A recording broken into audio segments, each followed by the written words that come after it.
Hand for the series finale between the top two teams in the East.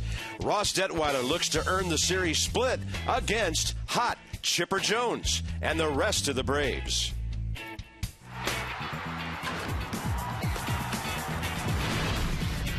Washington Nationals baseball.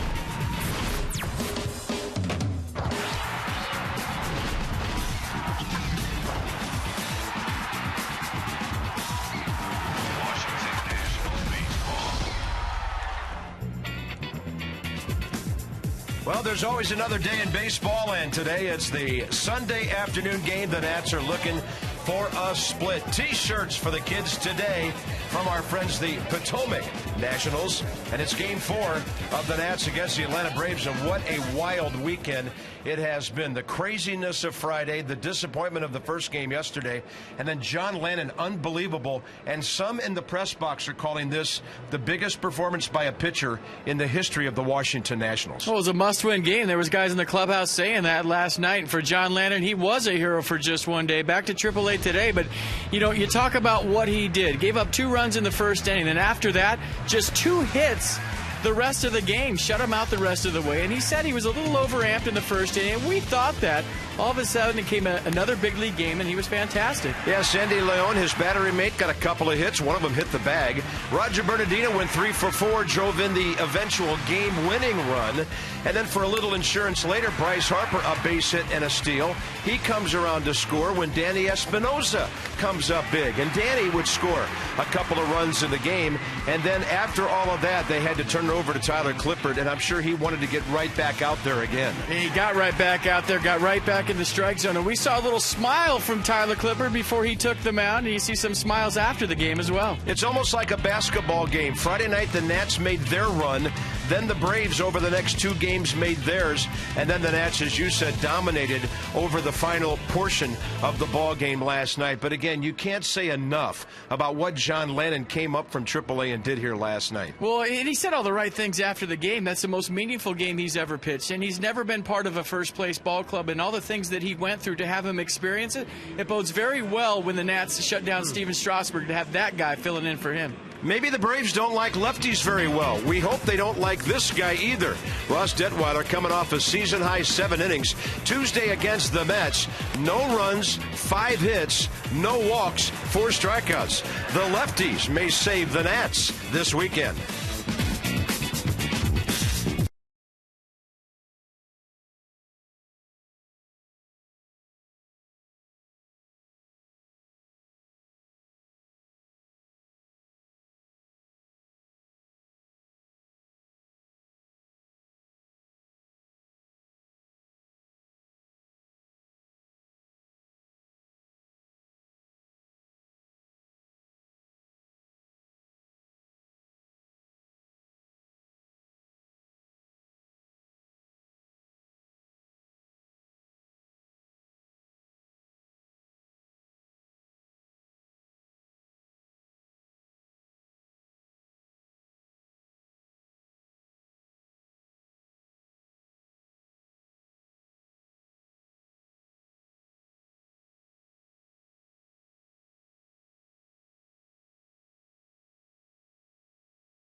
Jeep. Visit Jeep.com to learn more. and by Cholula Hot Sauce, the flavorful hot sauce with the iconic wooden cap. Kind of a barbecue type day at the ballpark. Team store, a lot of things going on in there. A lot of great merchandise available. And out here, another big crowd. The Nats and the Braves. Washington trying to win this one to get their 3.5 game lead back in the NL East. Visit Train.com for an independent Train comfort specialist dealer near you. It's hard to stop a train. So it's muggy again, but it's nice and cool at 76 with cloud cover. And it'll be an interesting day for the fielders. There might be a couple of baseballs disappearing in this high sky today. Ryan Zimmerman is making a bid for National League Player of the Month, hitting 417 games, an RBI, a run, almost one per game. The Braves are 28-18 on the road, outstanding. And the Nats have scored 5 runs or more about 2/3 of the time lately, and that's their formula for success. With the pitching staff so good, they can usually win by scoring just 4.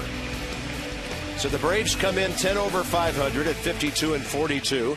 Here come the Nats at 54-39, and they're 27-19 at home. Ross Detweiler faces the Braves for the 9th time in his career, 6th time as a starter. And Brian McCann has been hot. He didn't start the nightcap last night, and the Nats got him in the 9th inning. But McCann in this series, 3 for 9, couple of homers, 3 RBIs, and 2 walks. He's hitting a very heavy 243. The Braves, by the way, 7th in the league in batting average. They're 3rd in runs and 8th in home runs. So Ross Detweiler, 1-0 with a 4.15 ERA career against the Braves. He made his major league debut against them with an inning of relief way back in 07. And last time out Tuesday against the Mets through 7 scoreless innings, yet received the no decision. That was a Nats 5-4 win. He allowed 5 hits, just 1 extra base hit, a double. Struck out 4, walked nobody through 86 pitches, 54 for strikes. So 2-seam fastball, 4-seam fastball, low to mid-90s, curve changes. What the Braves will see from Ross Detweiler today. Set the defense behind Ross for the Nationals. Morse, Bernardina, Harper in the outfield. Danny Espinosa moves back to shortstop today with Ian Desmond having the day off. Ryan Zimmerman at 3rd, Lombardozzi at 2nd, LaRoche at 1st, and Sandy Leon doing the catching. 13-year veteran Alfonso Marquez looking at some warm-up pitches here. He'll have the plate. Crew chief is Tom Hallion, first base, Dave Rackley at 2nd, and Chad Fairchild, 3rd base. The Nats with a couple of guys MIA right now because of nagging injuries. Not enough to put them on the DL, but 2 guys that are missed, especially the way Ian Desmond's going. And Davey Johnson said he was planning on giving Ian Desmond the day off before he got to the ballpark today, but after talking to the trainers, Ian said that it felt like somebody hit him with a bat where his oblique's been hurting him. So taking a day off, and it's one of those things you're going to have to nurse and get back to health. And they said there's no real danger of pulling that oblique. It's just something that's going to have good days and bad days. And you see Bryce Harper back in the lineup today. Yesterday fouled a bunt off his back leg. And then in game 2, after he did not start, the Nats called upon him after x-rays were taken to not only appear in the ball game, but get an opposite field hit. He was feeling so horrible, he stole second base, and then he scored on a hit by Danny Espinosa to give the Nats some insurance there in the 8th inning. That put him up by 2 runs, and that was huge. Well, he said it feels bad when he's sitting around, but once he gets it moving, walking around, it's fine. Don't they call that adrenaline? Yep. So here we go. Michael Bourne, 4 for 14 in the series, couple of RBIs and 2 steals, and Ross Detweiler misses up and away. We are underway at 138. If we were playing in Florida, he could have 2 seals. And a bunt popped up. Leon finds it. Not often a catcher gets to wait for a bunt that long. First out of the game. Michael Bourne bunted his way on in the first inning last night. Yeah, first pitch off John Lannon, base hit bunt. Michael Bourne thinking about doing it again. And not a lot of time to throw your mask and helmet out of the way. Just sets it down right there and almost trips over it. You know, usually catchers, when they have time, they'll take that mask, they'll take the helmet, they'll fling it. So there's no danger of tripping over it when you catch a pop-up, but on a short bunt like that, not a lot of time. Nice play. Next up is Martin Prado. When Detweiler pitched against the Braves, previously two right-handed batters did damage against him. And Drelton Simmons with a home run, and Matt Diaz. Well, they're both on the DL. So we'll see how Detweiler fares against a good-hitting Atlanta team that at times can be a lot tougher on righties than it is on lefties. Fastball misses, 1 ball, 1 strike. Dodgers are underway at New York against Jonathan Neese. And the Marlins are just underway at Pittsburgh. Giants have a run in the first against Joe Blanton and the Phillies. That ball's going to hang up for Bryce Harper. And 2 quick outs now to start the game.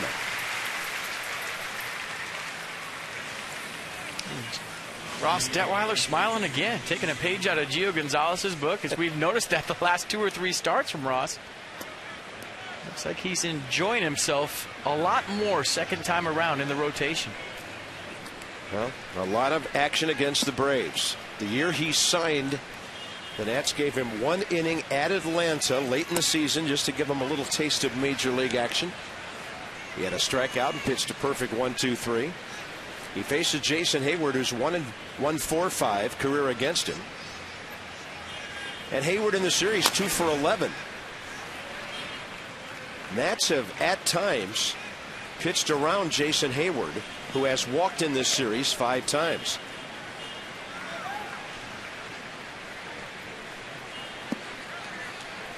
He's got his back foot obliterating the back line of that batter's box. And a 1-1 pitch. They want to jam him here, and they do, for a perfectly placed ground ball to Adam LaRoche, who wins the race to the bag. And a 1-2-3 as the lefty starters keep doing the job.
Washington 8th in the league in hitting, 9th in runs, and 6th in homers.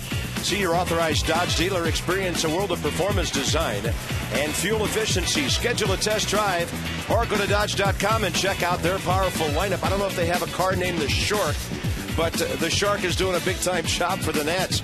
Roger Bernardino, 5 out of 9 in this series. 8 hits on the homestand, an RBI, and a steal against the Braves.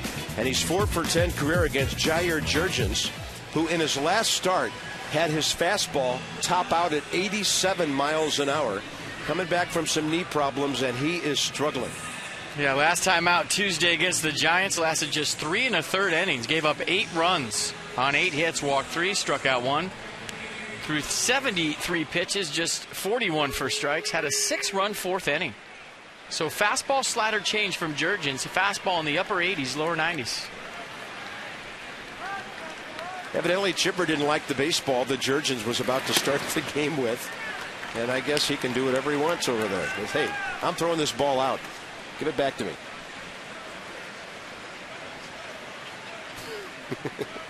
And Jurgens looked at him like, huh? Lombardozzi off the glove of Dan Ugla. Well, that ball's not working. And that's big for Lombo, who was 0 for 9 in the doubleheader yesterday. So he's now 4 for 15 in the series. He needed a base hit for some weekend confidence here. Well, he's had good at-bats all day yesterday, just didn't have anything to show for it. So that ball not working for Jurgens. Chipper should throw the other one back in there, but it's working for Lombardozzi because there goes the no-hitter. Pretty good effort by Dan Uggla, and here's Bryce Harper in the series, 1 for 7 with that big hit last night and a walk. But Jurgens comes into this game with a 6.20 ERA. Target away. And he misses low. Jair Jurgens just has not been the same since that amazing first half he had last year when he went to the All-Star game.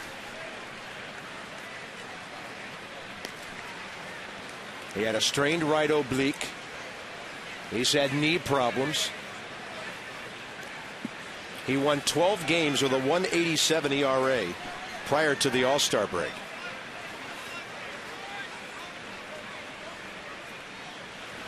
Harper going to have to hurry for this not to be a double play, and he's going to beat it. 4-6 Uggla to Giannis for the first out.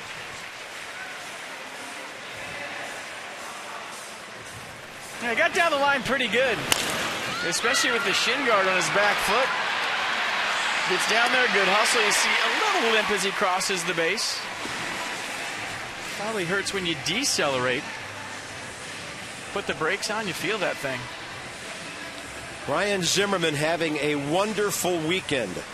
6 for 12 with a homer, 3 RBIs, and a couple of walks. And on this homestand, Ryan has 7 hits. Actually 8. Pretty close at first as Jurgens gave him the good move to start. Harper's turned up his running game lately, at least 12 steals in 15 attempts. And the Nats are in the top 5 in the National League. Their next bag will be number 70. Yeah, Braves not buying the limp today. Zimmerman takes a fastball in the inside half, and it's a good sign for the Braves if his fastball is at 90. You talk about the series that Ryan is having. Last 4 games, 571, 8 for 14. He's been waiting a long time in that uni you're looking at to play a series that means this much. And it doesn't surprise me how hard we've seen him play over the weekend, and it doesn't surprise me how good he's played over the weekend.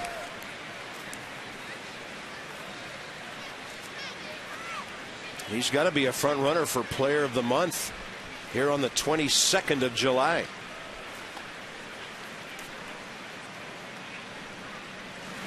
And the Nats are heading for a couple of ballparks where one is more of a hitter's park than it used to be, and then on to Milwaukee where it's always been a hitter's park. Find out why the government turns to stginc.com, and Ryan is hitting the off speed much better now than he was earlier. About 3 times better. Well, if your shoulder's feeling better, it allows you to wait longer on the fastball. If you have to cheat to get to the fastball because you know your shoulder's barking and you're not feeling well, your bat doesn't feel like it's quick as it should be, and then you're out front on everything that's soft. That stat makes perfect sense. Target away on a 1-1 and a foul tip.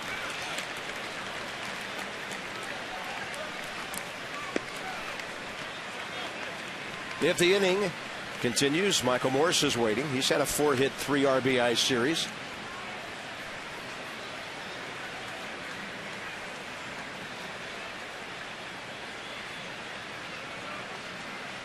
And again, they give Zimmerman left center, knowing when he's hot, he goes the other way.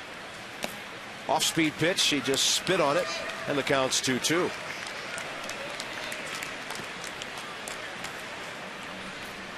Two of the best defensive teams in the league here. The Nats have tied the Braves, 3rd in the league, each with 53 errors. Arizona 52, Cincinnati 46.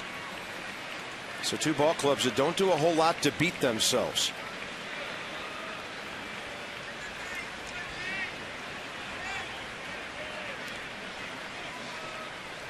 Zimmerman on 2-2.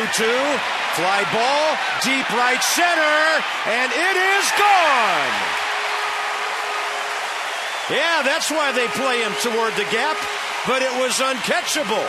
2-0 Washington.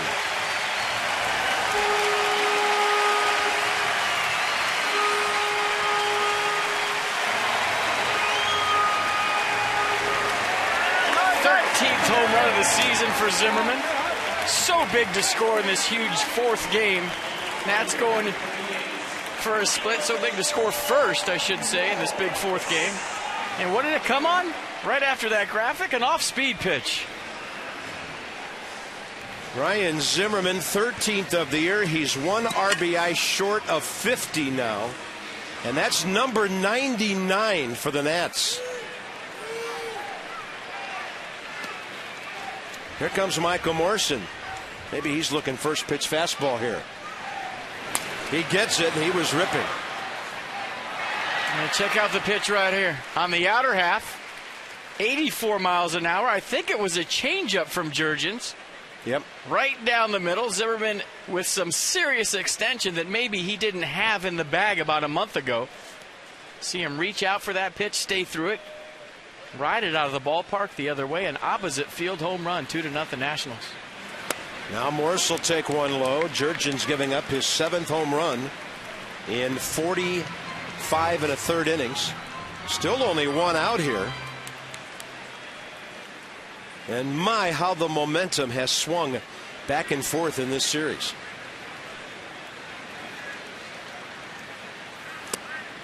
Big breaking ball from Jurgens. 1 ball, 2 strikes.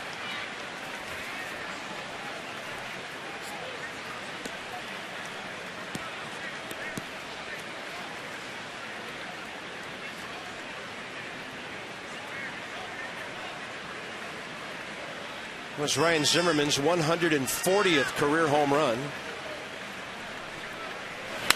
And Morse had a big time rip at 91.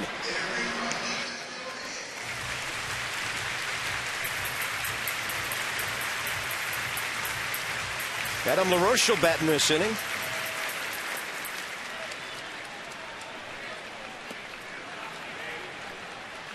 Morse, by the way, 4 for 12 with a homer and 2 RBIs against Jurgens. And a 1-2 pitch ripped up the middle. Base hit. 4 batters, 3 hits, and all of them ripped. You remember about a month ago when everybody was throwing Ryan Zimmerman away? He couldn't get to the pitch because he couldn't extend out there. See where McCann's setting up. The changeup runs a little bit back over the plate, but it's still on the outer third. You see the head down, the extension. That's a big reason why all of a sudden Ryan is hitting again. He can get to that outside pitch and not just fillet it to right field. He can drive it that way for a home run. Yeah, that swing wasn't there about 4 or 5 weeks ago. Now it is. That's more than 375 to the left of the middle of the scoreboard there, plus 15 feet high. So that's a pretty impressive off-speed pitch, opposite field shot. Adam LaRoche 1 for 9 with an RBI against Jurgens, and 2 for 13 with a walk in this series.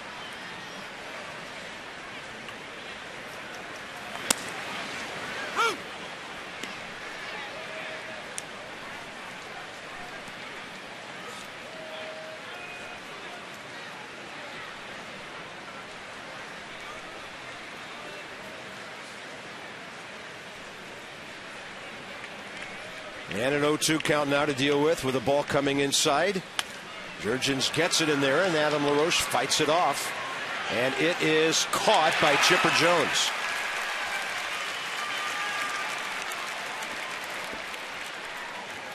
I set the defense for the Braves behind Jurgens today. Prado, Bourne, Hayward in the outfield. Giannis Jones on the left side. Ugla Freeman on the right side. Brian McCann doing the catching. Danny Espinosa, he is on a tear now. 7-game hitting streak, hitting over 400 safely 8 of his last 10 games. And his batting average is up at 244.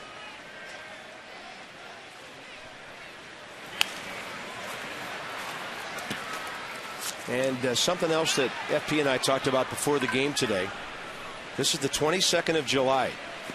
Danny Espinoza has 4 errors. It is time to put him in the conversation for a Gold Glove at second base. Absolutely. Brandon Phillips has made only 2 errors in Cincinnati, and he's already won 3 Gold Gloves. So those would be your top 2 guys in the league. And he drills this ball right center. Michael Morse heading for third. He will be waved home by Bo Porter. Here comes the throw. Offline. 3-0. Safe at third is Danny Espinoza.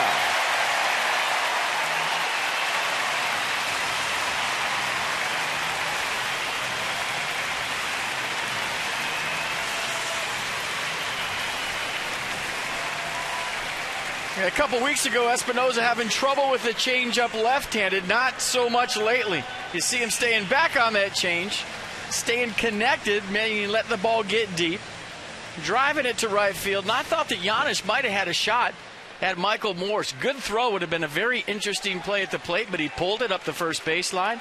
Heads up base running by Espinoza on the back end, taking third base.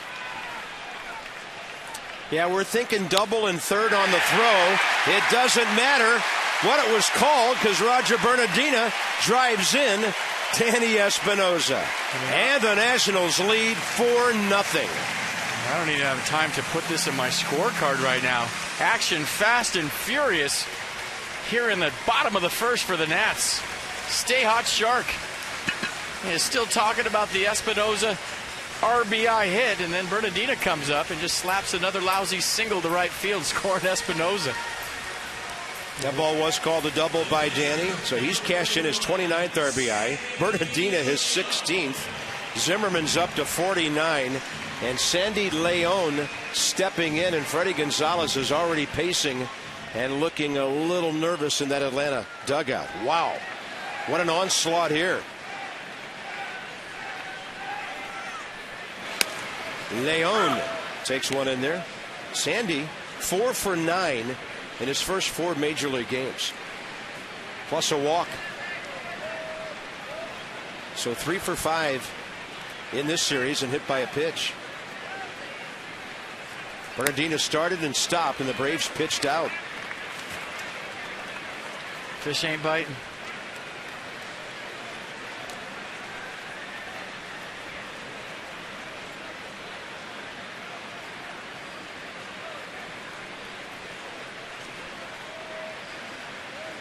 Bigger lead by Bernardina.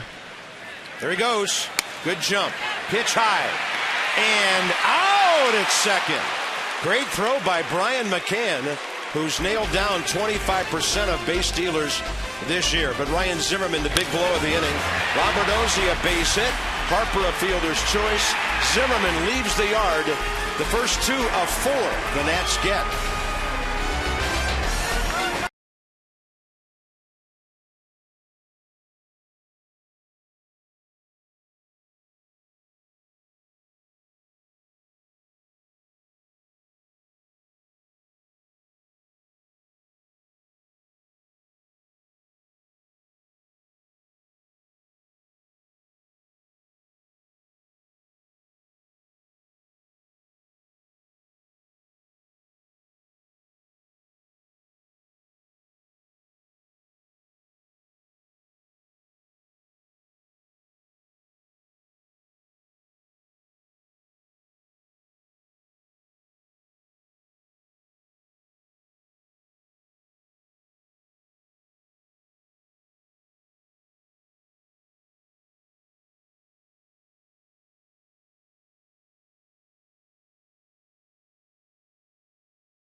Scored 2 more runs on 3 more hits. 4-0 after 1. The second inning presented by Luna. Call for the Luna Double today. Get your second room of flooring free at 877-241-LUNA. Russ Detweiler, 8 pitches, 5 strikes in the first inning, and a big lead with which to work.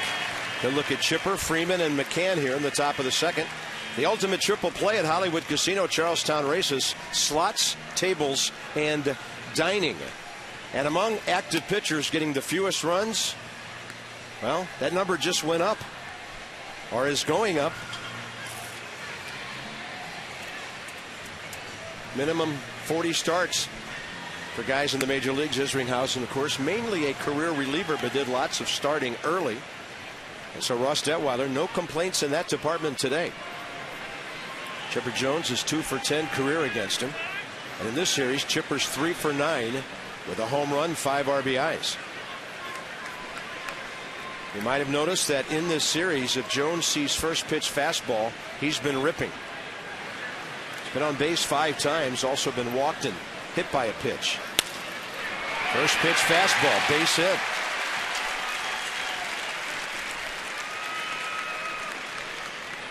Well, Ross Detweiler used to a 4-run lead on May 25th at Atlanta. The Nats gave him a 4 spot in the first inning, pitched with a 4-run lead that day. Ended up going 4 1/3, giving up 3 runs. Didn't factor in the decision. The Nats won that game 7-4. Then on June 29th at Atlanta, again for Ross Detweiler, another 4-run lead given to him. 1 in the second, 2 in the third, 1 in the fourth. So very familiar ground for Ross Detweiler versus the Braves twice this year. Make it 3 times counting today, given a 4-run lead. Yeah, time to shut the door, isn't it? Freddie Freeman 5 out of 12 with 2 RBIs this weekend. And Detweiler misses breaking ball, 2-0. I'm just a little puzzled at the first pitch fastball right down the middle of Chipper Jones, who's been punishing that pitch all weekend. I know you want to throw fastballs when you have a lead. So what would you have thrown right there? I'd have buried one in the dirt. I'll say I'll go 1-0, buddy. You'd have buried one in the dirt. Yeah. I'd thrown him a good hook. I don't know about burying it. Freeman with a bouncer. They'll get the lead runner. And Espinosa with the great arm, able to make it semi-close at first. But the bottom line is the Nats got an out against a tough hitter. Yeah, high hopper, little backhand, barehand feed. Espinosa coming across and letting it fly. Yeah, you better get out of the way if you're the oncoming base runner. If you're not there to get a piece of him, you better get on the dirt. Next up is Brian McCann.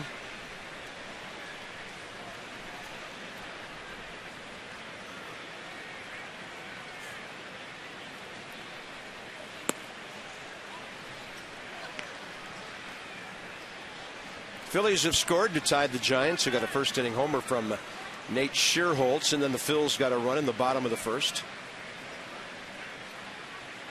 Philadelphia's lost 3 in a row to the Giants, who are hot. They've won 7 out of 8 out of the All-Star break. How about that Oakland ball club going for a sweep at Yankee Stadium today? Some second half upstarts playing pretty well around baseball right now. Pardon me, that's in Oakland. So the A's have won 4 straight. Yankees have lost 3 in a row. And suddenly Baltimore's back to within 7. It was about a 10.5 game lead. I think Oakland's won 13 out of 15. Having some fun in the Bay Area. They're a half game behind the Angels. 2-0. Detweiler paints the outside corner. Good fastball. Nissan will pitch track it. 94 miles an hour. You see everything away to McCann. That one too. All 3 pitches on the outer half. Biggest savings under the sun. Nissan Summer Saving Days. Visit choosenissan.com or check out your local dealer.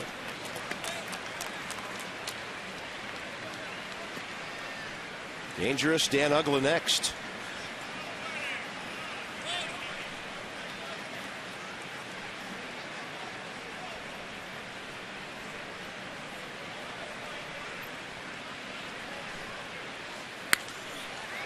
And that ball will be foul.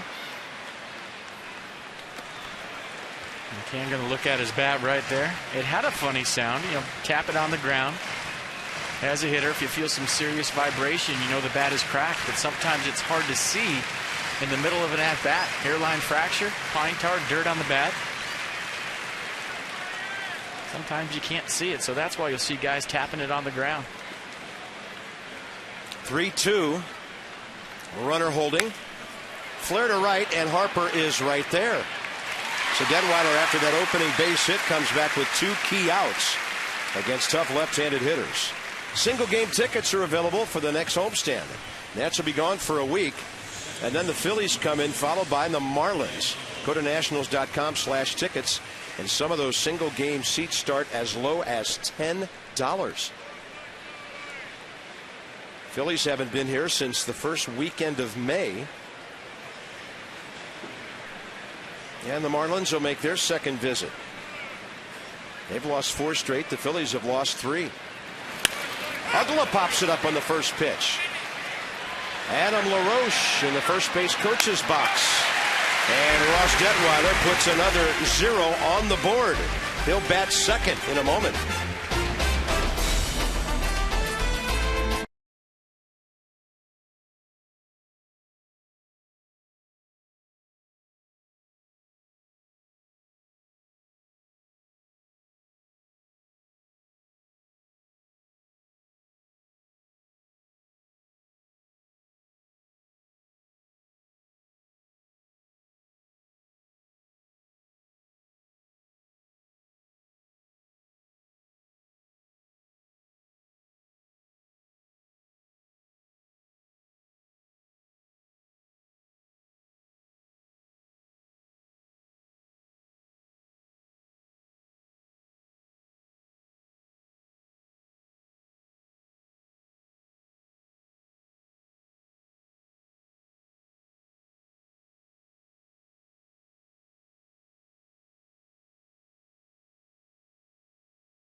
Detweiler and Lombardozzi in the bottom of the second. Find out why the government turns to STGinc.com.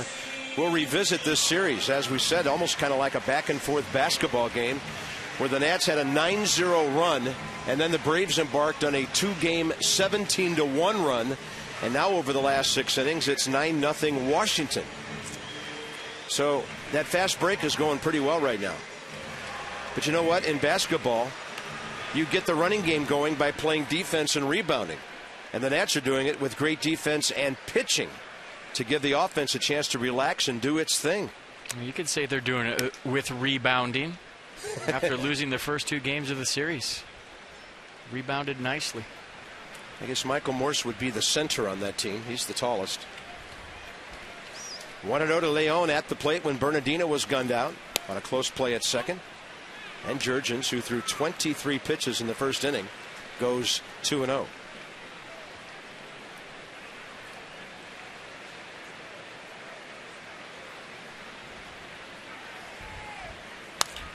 Pulls it. Backhand, Freeman to the bag himself. 1 out. Ross Detweiler coming in. We have an AT&T fact of the game for you. 7 over against the East, the second best record in the division in all of baseball. Look at those Pirates, 8 games over in the Central. They're a half game behind the Reds. They've won 4 straight. Cincinnati playing well. They've won 3 in a row.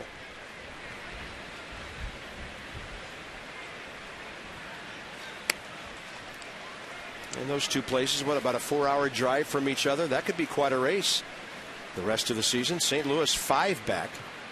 And the Nats will visit 4th place Milwaukee starting on Thursday. Ross Detweiler this year 1 for 20, 4 career hits, 3 RBIs.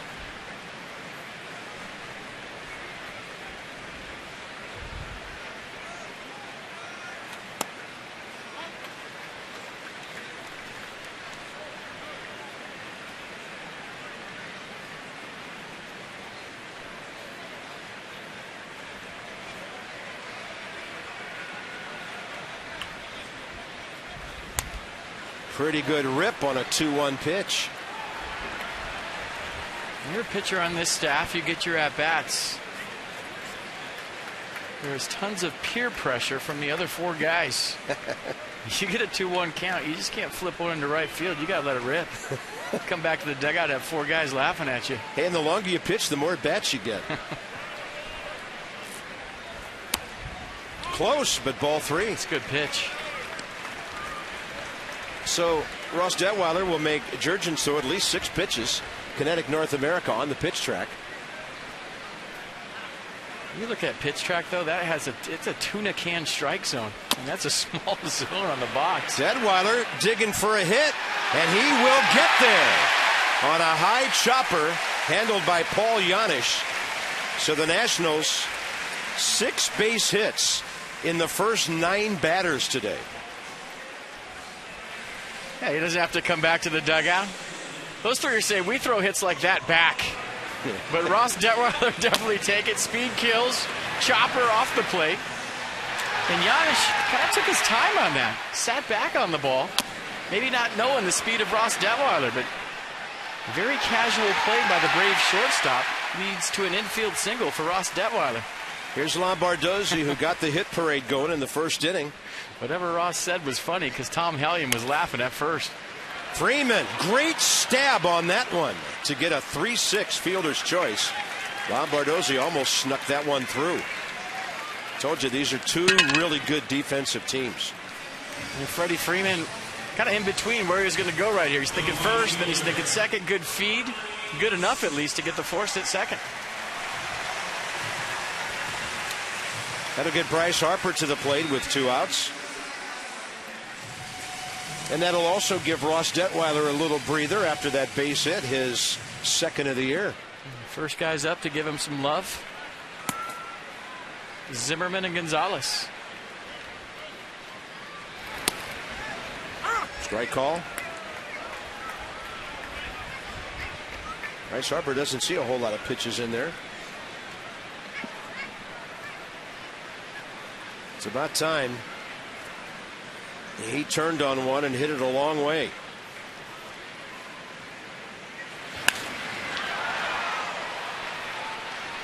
No balls and 2 strikes.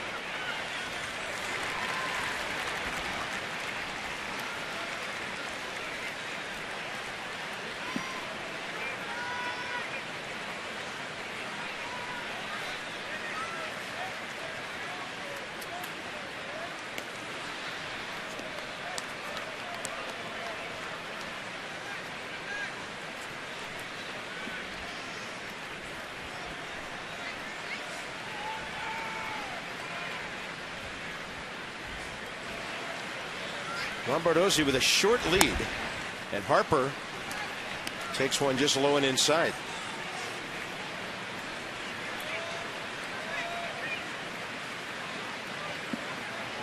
So during this at bat, Jurgens has been throwing the ball inner half against Bryce. That could be a danger zone. The count's 1-2 with 2 outs, way outside this target. And the count's even. You know the Braves need to go after Harper here because they don't want to face Ryan Zimmerman again with a couple of guys on base. Bryce should be prospering from what Ryan is doing behind him these days.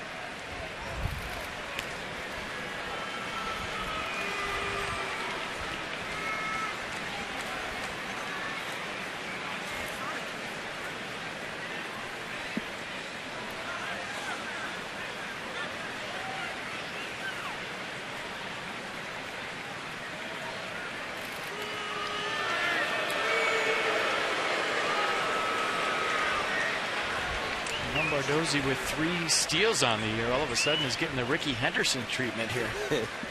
Well, he's stolen 2 recently.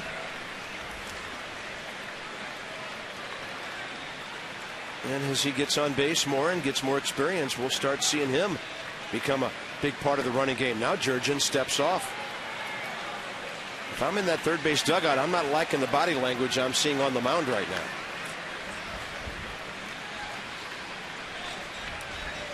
Two-two pitch, target away. Runner goes. Harper, swing and a foul tip to stay alive.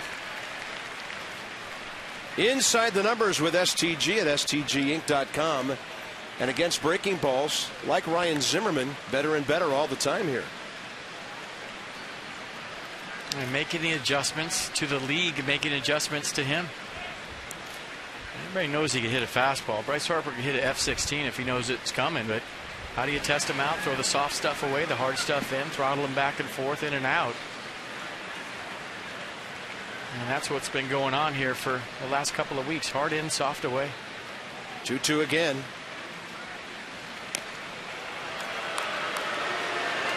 You know, on defense right now, if you're a Brave, you don't care if your starting pitcher is getting hit. You know, that's one thing. But if there's a slow tempo, a lot of throwovers, balls being thrown, that's when the defense begins to get frustrated. Great jump by Lombardozzi. Harper hits it hard, but it's right at Jason Hayward. So the Nats have some ringing bats this afternoon. 6 hits already, leading by 4.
Jair Jurgens, none by Ross Detweiler. So let's talk strikeouts. Ocean City, Maryland brings you this day in history. Go to OCOcean.com, click on Summer of Thanks, special deals and discounts. Walter Johnson on this date in 23 got number 3,000. He would end up with 3,509. This is amazing. From 1923 until 1974, nobody reached 3,000 strikeouts. And then in the next 34 years, Gaylord Perry, Nolan Ryan, Tom Seaver, Steve Carlton, Fergie Jenkins, Don Sutton, Phil Niekro, Bert Blyleven, Roger Clemens, Randy Johnson, Greg Maddux, Kurt Schilling, Pedro Martinez, and John Smoltz all made it to 3,000. So the era from 1974 to 2008, an amazing strikeout time. But nobody did it for 51 years between the Big Train and Bob Gibson. Walter Johnson had over 300 strikeouts one year.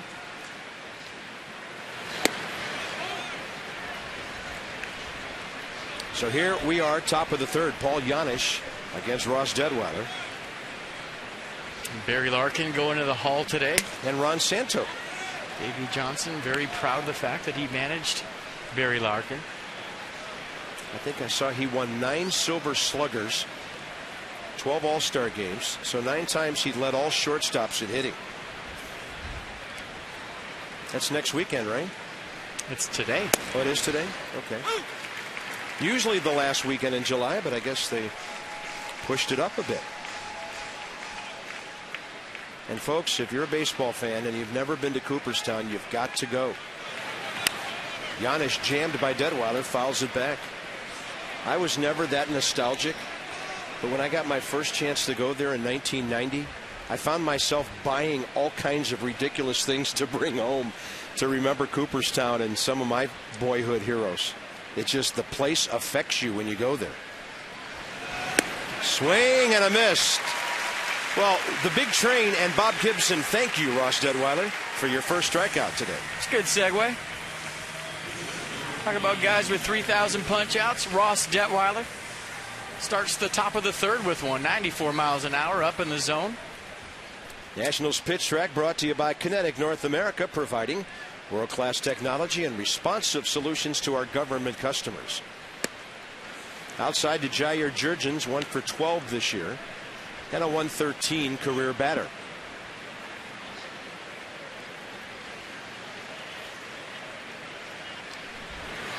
Walter Johnson had 313 strikeouts in 370 innings in 1910. The strikeouts were down to 158 when the Nats won the World Series in 24, but he went 23-7. So somebody taught Walter Johnson how to pitch to contact way back then. Yeah. How about that? Wasn't the strike zone from the top of your helmet to your shoelaces back then, too?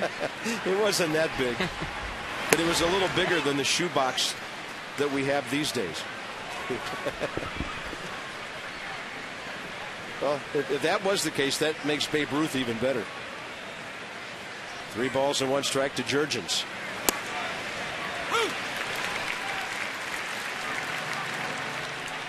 Walter Johnson won 33 games one year, 36 the next. Just crazy times back then.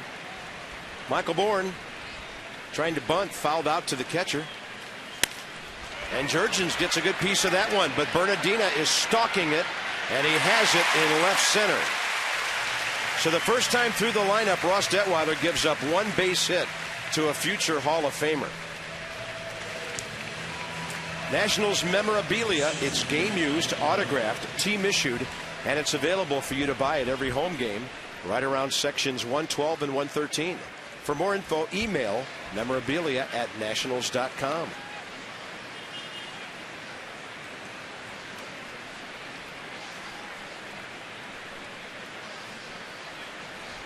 Bases empty, 2 outs, and Bourne the hitter. Ross high with a breaking ball.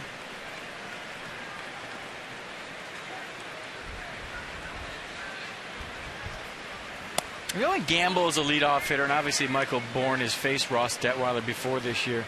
Gamble, when you bunt your first time up, especially if it's early in the count, it's almost like your second time up is your first time up because you haven't seen any pitches. Yeah, that was the second pitch of the game. Yesterday he bunted on the first pitch against Lannon.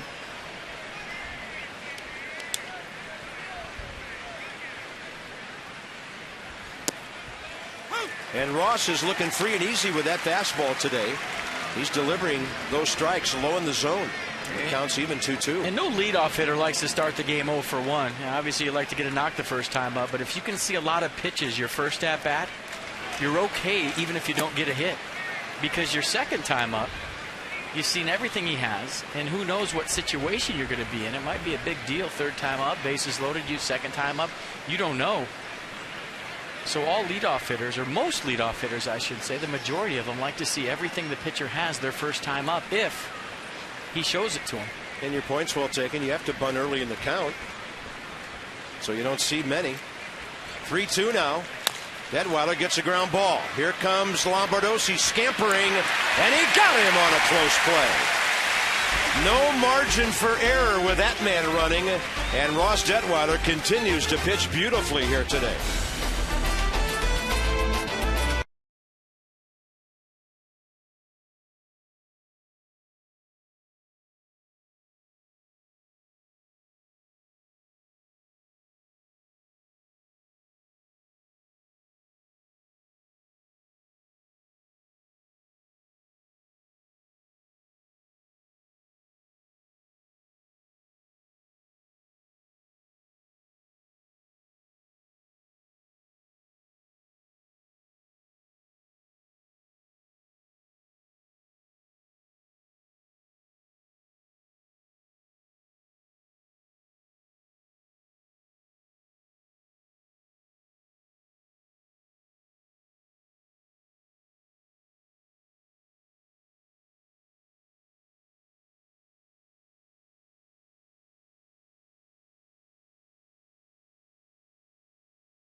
first inning.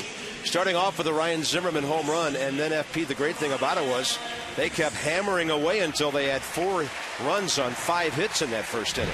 Yeah, Ryan got a changeup down the way. Good extension right here. Right on the barrel. Sweet spot of the bat. Opposite field home run. That makes it 2-0, good guys. And Danny Espinosa does a nice job of staying back on a changeup, finding the gap, scoring Michael Morse. 3-0, and Roger Bernardino, before we could catch our breaths, scores Danny Espinosa from third, and that's where we stand, 4-0 Nats. Roger Bernardino is now 6 out of 10 in this series. So here's Zimmerman, Morse, and LaRoche to follow, bottom of the third. Jurgens about to throw his 40th pitch. And a good one, a breaking ball that crosses the plate. Another big crowd here. Wow, we're up 35,000 or more today, it appears.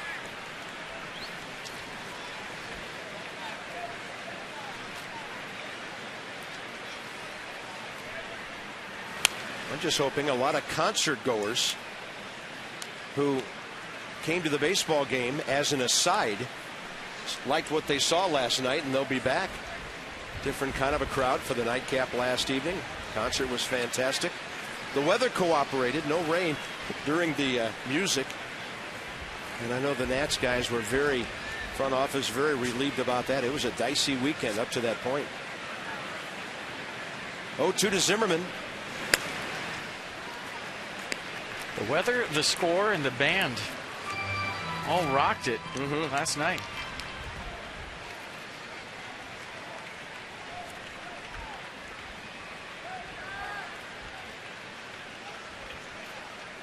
One ball and 2 strikes. And Zimmerman just fouling off tough pitches. I think the great thing about this year is in the National League East, the Nationals are wallflowers no more. They are in the mix. They're on the floor, dancing up a storm, and everybody's following them. 2.5 lead over Atlanta, 7.5 over the Mets, who are down 2-0. 10.5 Marlins, 14 Phillies.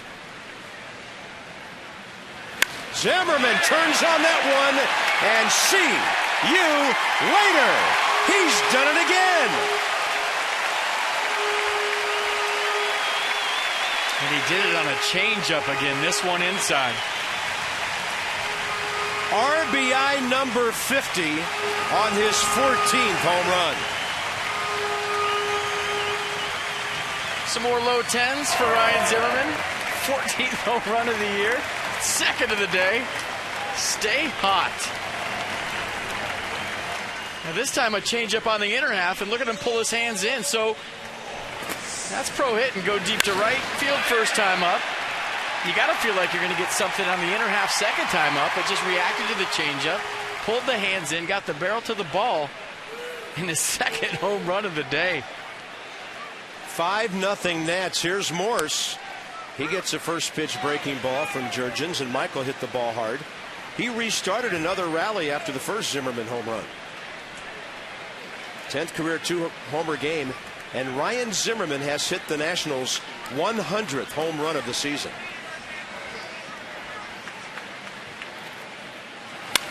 Michael Morse gashes this ball, heading for the scoreboard. It'll one hop for 2 bases.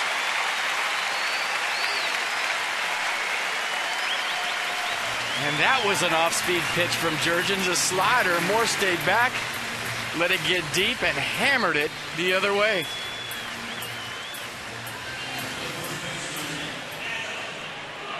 There's some loud noises here, and they're from the Nats bat so far in this game. You see the slider from Jurgens right out over the plate. Head down, extension, staying through the ball. Good base. And another extra base hit for the Nationals. Yeah, how about yesterday? No extra base hits. No extra base hits in the doubleheader, and 4 so far today. 2 doubles, 2 taters. Luis Avilan.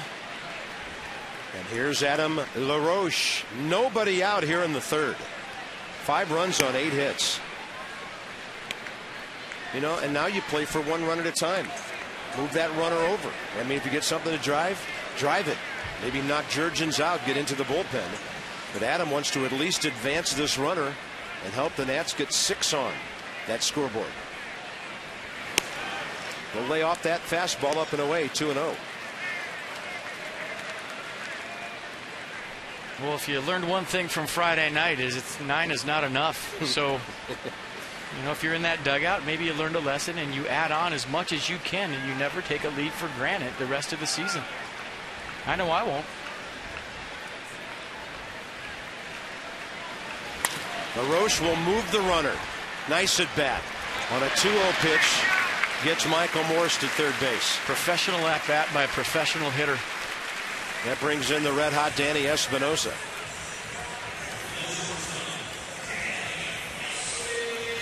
And the Braves down by 5 have to pull their infield in the third inning.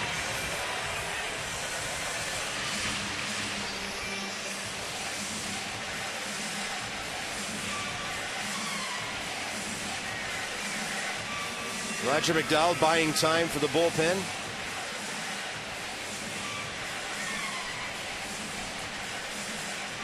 Luis Avila now getting ready in earnest. He pitched, gave up a run in the 5th inning here on Friday night.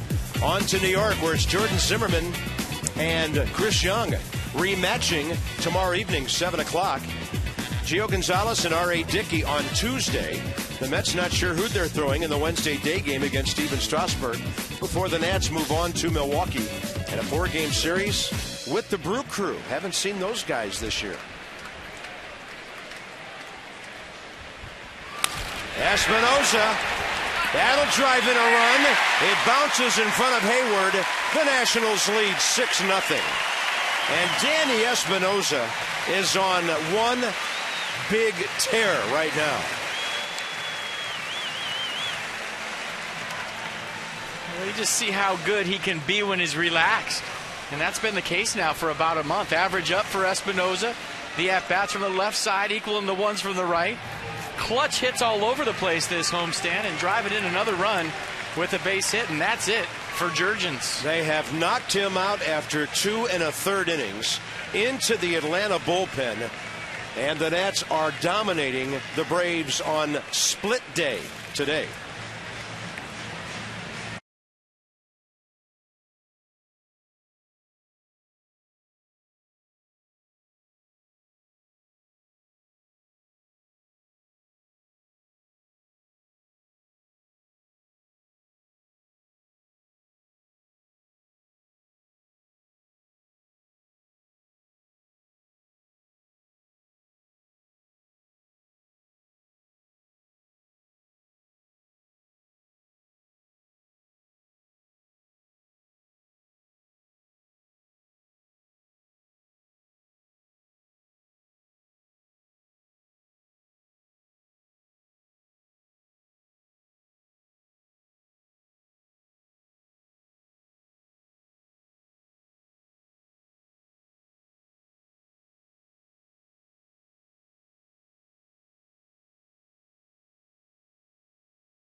His last 5 starts against the Nats, and so they've knocked him out, and they're into the Atlanta bullpen. Luis Avila, 23-year-old lefty, signed with them at the age of 16 out of Caracas, Venezuela, and only his 4th game at the big league level. 3-pitch guy, fastball, curveball change. Fastball averaging 91 miles an hour. Throws the curveball about 20% of the time, the changeup about 14% of the time. Lefty-lefty matchup for Roger Bernardina, who already has an RBI hit today and is 6 out of 10 in this series. And Roger's batting average sits at a season-high 284.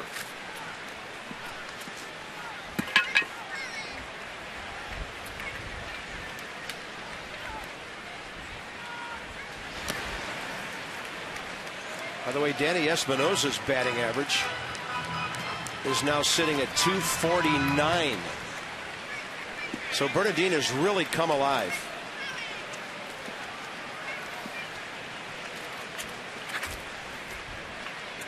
Bernardina's come alive, Espinosa's come alive, and now you realize why Davey Johnson stuck with Danny Espinosa early in the season. Roger Bernardina started for the Nats May 30th at Miami. His batting average was 224. He had a sacrifice fly and an RBI double that day. Maybe that got him going, because June and July have been fantastic. High chopper. This is going to be tough to throw him out. Put it in your pocket. And he has an infield hit. And every chop is going Washington's way right now. Yeah, it's not a tomahawk chop either. They're wearing out home plate. As soon as that one hit the plate, it was a base hit. Nothing the Braves could do about this. I mean, look how high that ball bounced. You got a plus runner in Bernardina. No shot. Well, still only one out. Now Sandy Leon will turn around and bat right-handed. He's 0 for 1 as a right-handed major league hitter. So we update Roger Bernardina now, hitting nearly 500 in July. Come on. Are they throwing overhand to him or what? Just getting the job done. They are running. Look at these jumps. No throw, double steal. Espinosa and Bernardina. I love the fact that they're pressing the envelope here, up 6 runs. After what happened in Friday's game, why not? And the Braves showed they're going nowhere. They're not going to go away. Avalon not paying any attention to Danny Espinosa, and give Roger Bernardina credit for reading Espinosa on the backside, because Brian McCann was coming up throwing to second base. Bernardina gets a bad jump. That's where the throw was going. He'd have been out. Bernardina's 11th. And Danny Espinosa's 15th. The Nats have now stolen 71 bases this year. And Leon had to go walking out of the batter's box after getting his feet moved all over the place on that changeup. The one thing Sandy doesn't have is a major league RBI. Target is in. He turns on it, and Roger Bernardina ducking. The more you see Leon hit, the more you like his swing from both sides. Short, quick, compact. Not a lot to it. Very simple, powerful swing.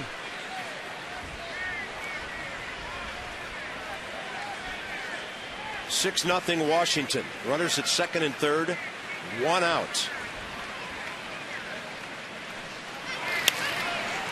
And he managed to keep his hands back to foul off that off-speed pitch. Nice catch in the first row.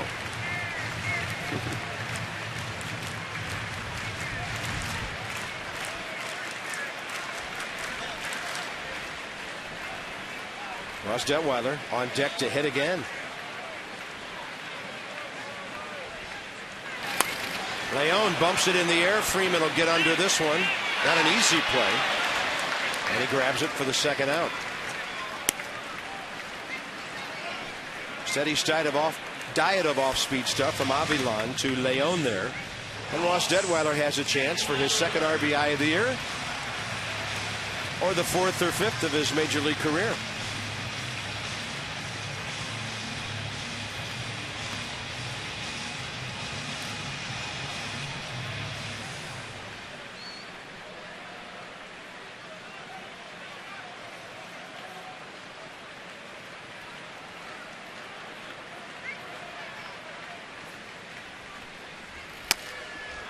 Detweiler took a big cut, and that was a 94 heater from the rookie lefty.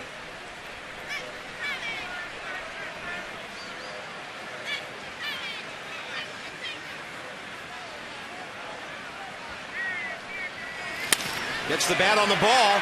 It's up the middle. Uggla's going to have to make a good play, and a great pick by Freddie Freeman. If he doesn't pick that, 2 runs would have scored. The Nats lead 6-0. Ryan Zimmerman, a homer to right center, a homer to left. 3 RBIs on the day. He is as hot as anybody in baseball right now.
The Hyundai Fuel Efficiency Drive Sales Event.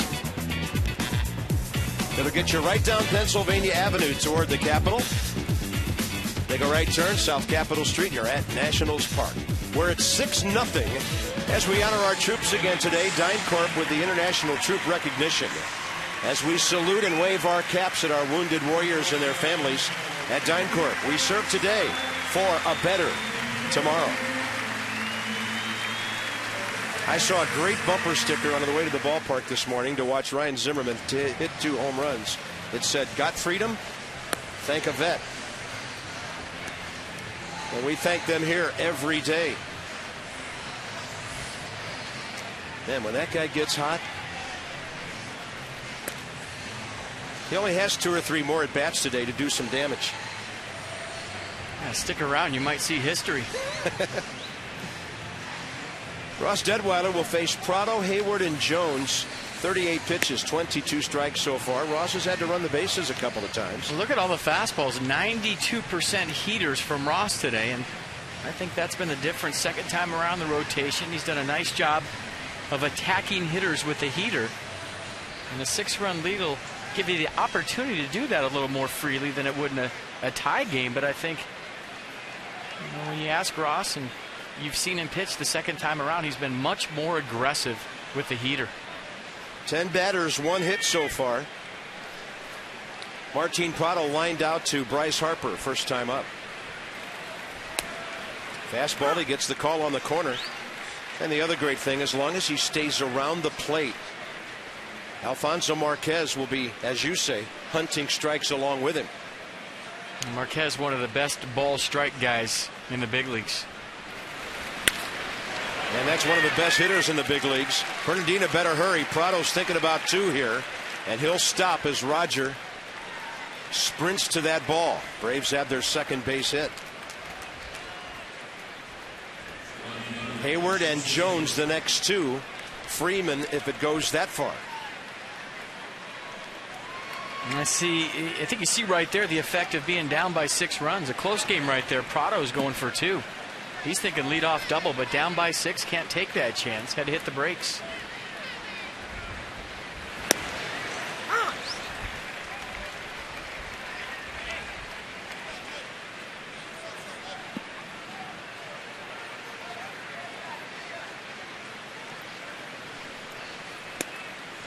Fifth inning at New York. Dodgers 2, Mets 1. Detweiler goes 0-2 on Jason Hayward. Pirates picked up a run in the first. They lead Miami, and they're in the 4th inning now at PNC Park. Phillies and the Giants 2-2 in the 5th. John Mayberry has hit his 7th of the year for Philadelphia. Big breaking ball. And Detweiler gets Hayward who's now 0 for his last 11 in this series. And he did it with curveballs, 2 good ones, one for strike 2 and a better one for strike 3. Check it out. There's the rotation starting right at Hayward. And it looks like he's on it, but just runs out of bat.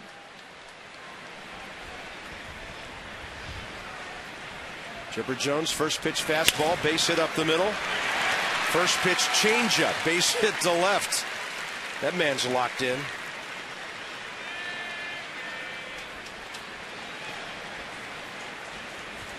Average at 320, climbing after that hit, and he's going to shut it down at the end of the season. Yeah. And you understand. He wants to go out. He wants to go out before his average gets under 310. I mean, you understand why. I mean, a lot of wear and tear, great career, Hall of Fame career. And maybe the body can't take it anymore because he's been doing it for so long. But I'd rather have my last year be like 130 than 320, because, I mean, that's got to tease you into thinking you can still do it. I mean, you obviously can. All-star, 320, still getting the job done. Still enjoying the game. He and LaRoche, ex-teammates, having a light moment together. Fastball is upstairs, 1-1. Cool 175 and then take it to the house. That's easy. 320, not so much. Chipper's going to go La Russa on everybody and go out on top. Having one of his better years recently.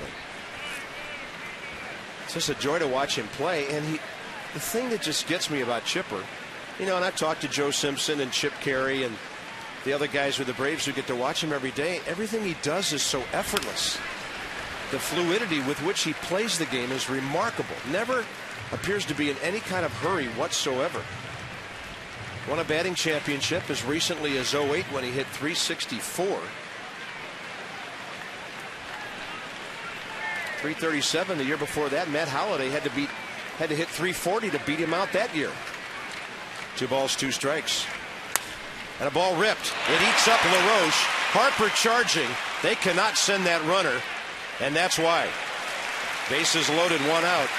To the Braves making 4th inning, second time around the order noise against Ross Detweiler with Brian McCann coming up. Well, you knew they weren't going to go away. They've already proven that fact. And Prado with a hard hit ball. Chipper Jones with a base hit between short and third. And now Freddie Freeman with a hot shot to right field.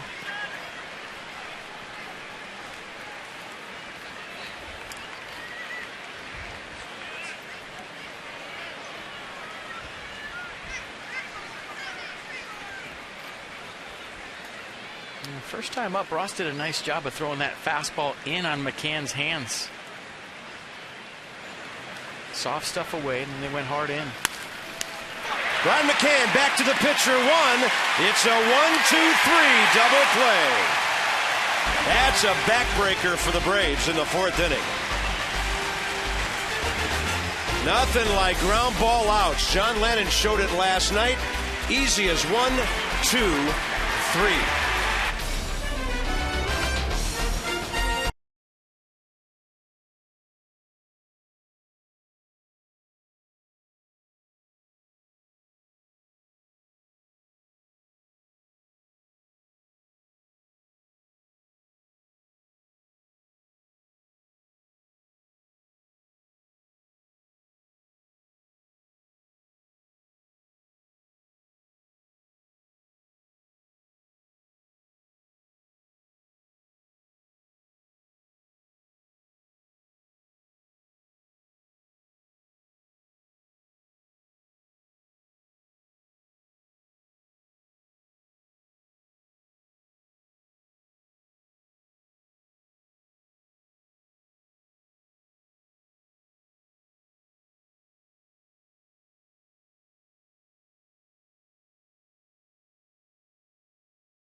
The pitcher's best friend is a double play. Bases loaded, 1 out.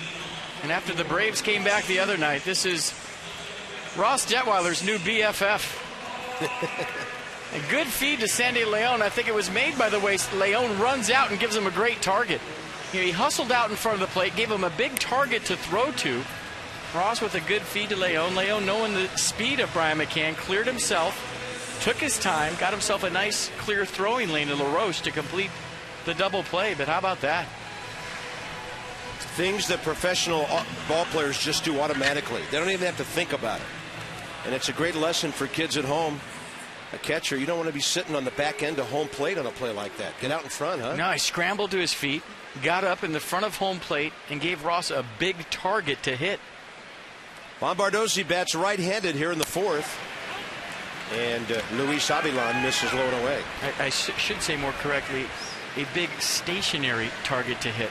Didn't have to hit a catcher on the run. He got there, set himself, and that was the key to that play. Breaking ball is in there.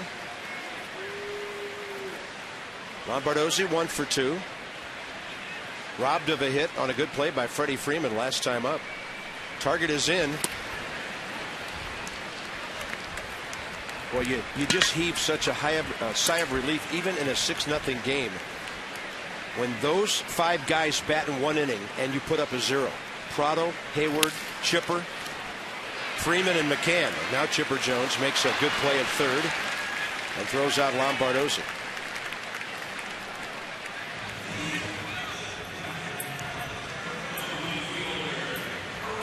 Harper and Zimmerman, and watch how panicked he gets here.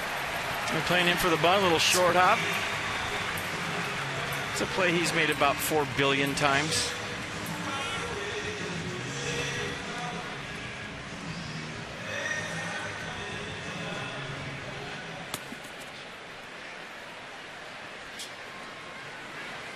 Bryce Harper 0 for 2. Avilan drops a breaking ball in there.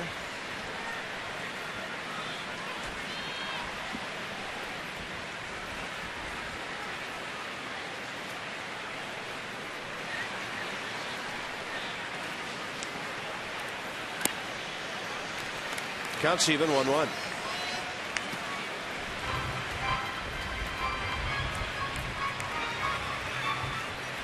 Well, last night was huge for Lannon. Today's huge for Detweiler. And if the Nats can earn the split here, the Mets have to look at Zimmerman, Gio, and Strasburg, the next 3. Pretty good dive on that pitch, low and into the left-handed batter, 1-2.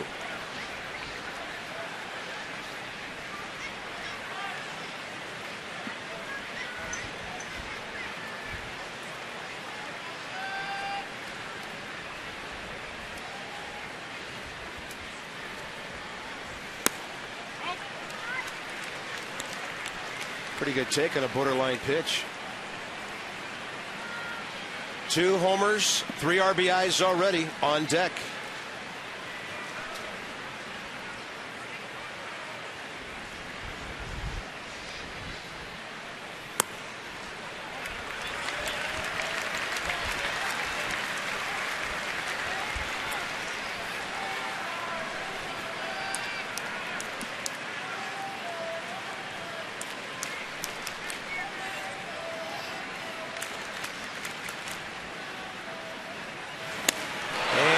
Big slow breaking ball upstairs. Let's check out the 2 home runs from Ryan Zimmerman today. First time up, change up away. Decided I'm going to hit this one out the other way. Why not?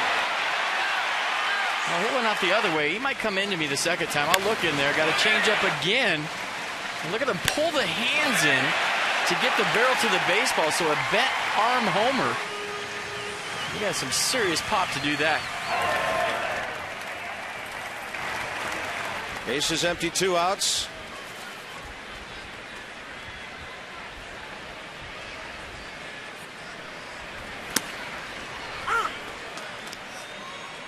I don't remember anybody having home runs their first 2 at-bats in this ballpark. Maybe Adam Dunn a time or 2.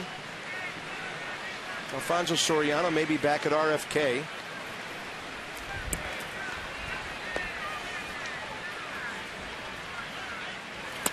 And that fastball tails outside. We got Ryan Zimmerman's last 2 home run game, both solos at Arizona, August 5th of 2010. His 20th and 21st that year. And a 1-1 way outside. Only good thing for the Braves here is Jair Jurgens is not the pitcher. He tried soft stuff away, soft stuff in, and Zimmerman got him both times.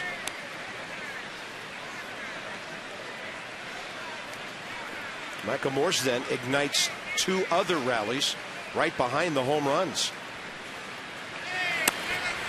Ryan committed, strike 2. Looking for something to pull right there. Got a fastball away. Tried to hold up. Couldn't stop.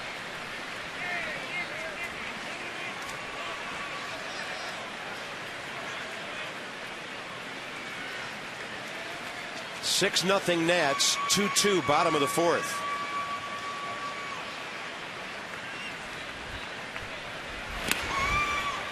And that ball skipped in.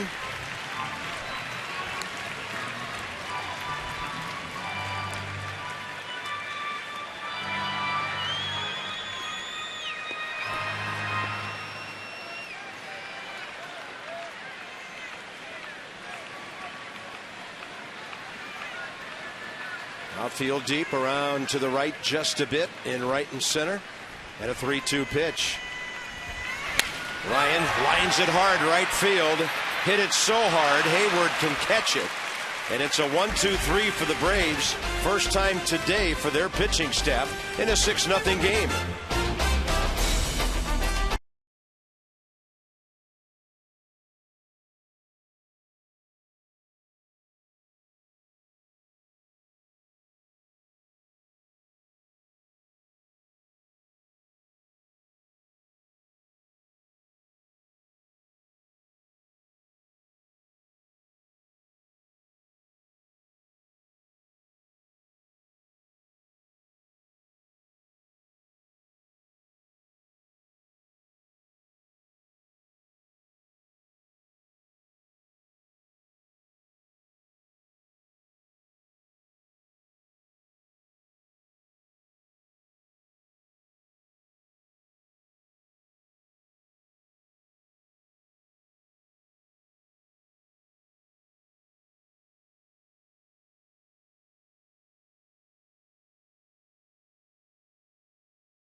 Teddy, I mean, in the NFL, this is 15 yards. It's a horse collar, kind of. Well, he was a Rough Rider. Teddy was. Yeah. So Tall Tom takes him out. Abe takes out George. See, these are kind of like. What is this, roller derby? They should make it like roller derby every day. Jeez. Just President's Race Darwinism, survival of the fittest. Whoever lives to the finish line wins. Geico President's Race, oh, the humanity. I'm talking like bats and weapons and just whatever you need to do to take them out. Top of the 5th, Dan Ugla. Spice it up.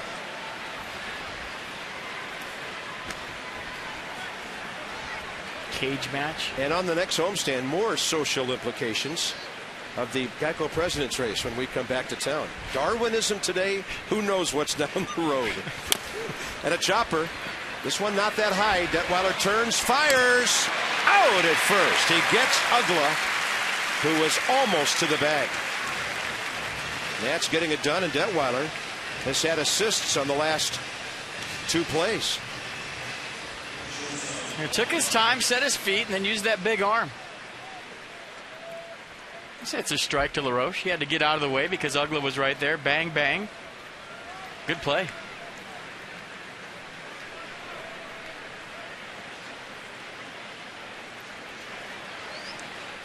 Paul Janisch. Swinging strikeout first time, the first of Detweiler's 2.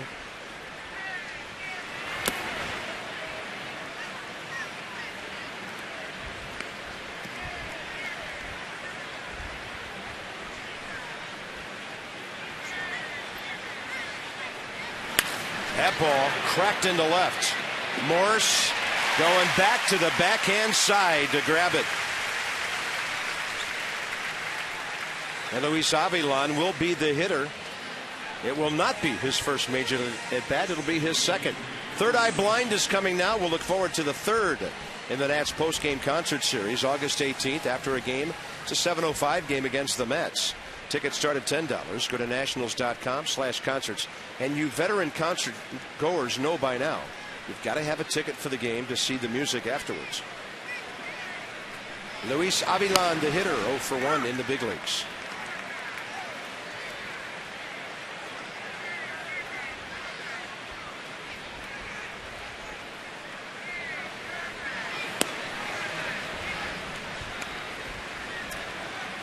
Looks to me like things are brightening up out here, and the sun is trying to bust through those clouds that we've had throughout the weekend. In more ways than one. Swing and a miss, 1-2.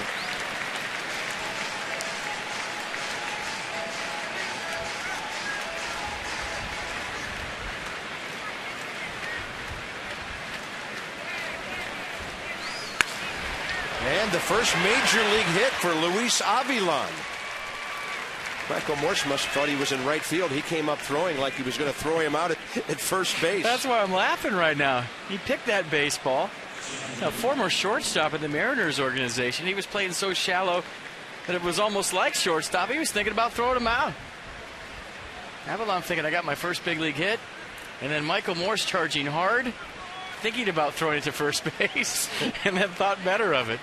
That would have been something if he got him. I don't believe that's ever been done at the major league level.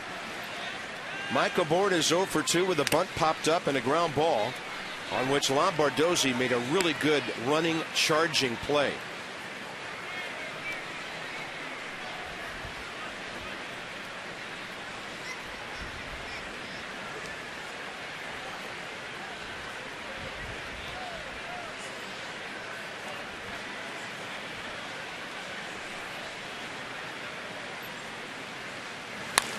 And a bouncer right to LaRoche.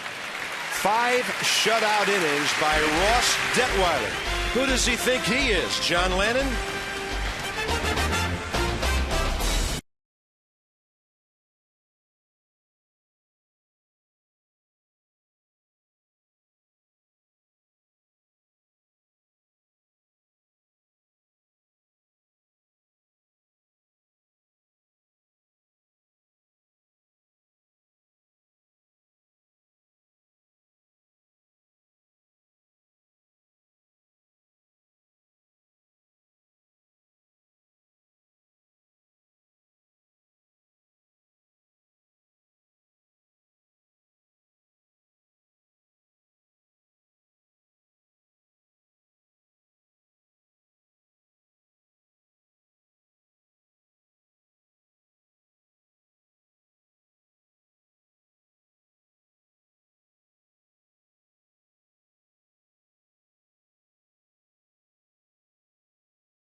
Are on top 6-0 over the Braves. This is the 6th time in the last 9 days that Ian Desmond has not been in the lineup. And today, manager Davey Johnson was asked if the DL was in question right now for Ian Desmond. And his response, "I don't even want to go there." He referenced an injury that Mark DeRosa had, a very similar one where he was out a full 6 weeks until he was able to recover. And basically sounds like Ian's come to the conclusion that he's going to be dealing with this nagging injury all year. Davey Johnson said he is hearing from medical staff and trainers that Ian can't really make it worse by playing through it, but it can flare up from time to time, and it just sounds like the trick's going to be having to keep it under control on a daily basis.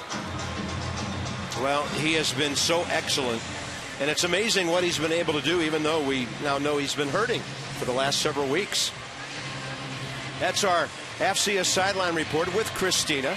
Visit AFCIA.org, the association for IT pros. Bottom 5, Morse, LaRoche, Espinoza for the hard-hitting Nats, who've out-hit the Braves 10-5 and lead 6-0.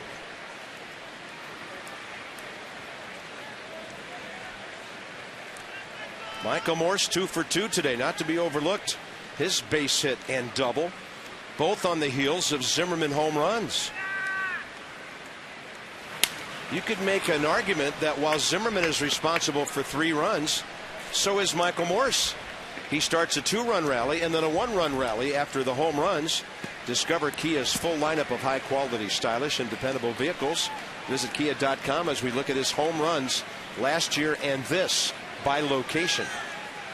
I remember when the book on him was in early last year, maybe April and May. 3 for 3, Michael Morse. Wow, this offense is impressive. Morse and Zimmerman are 5 out of 6 today. We always talk about that's where 300 hitters live. You take a pitch down the middle, you get your hands inside the baseball, shoot it the other way. No real holes in that swing when you could take a pitch either down the middle or on the inner half and hit it hard the other way. And your point well taken, as Michael Morse is now hitting .303. Here's Adam LaRoche. Sun finally busting through for the first time this weekend. Is that what that yellow thing is in the sky right now? 93 million miles away.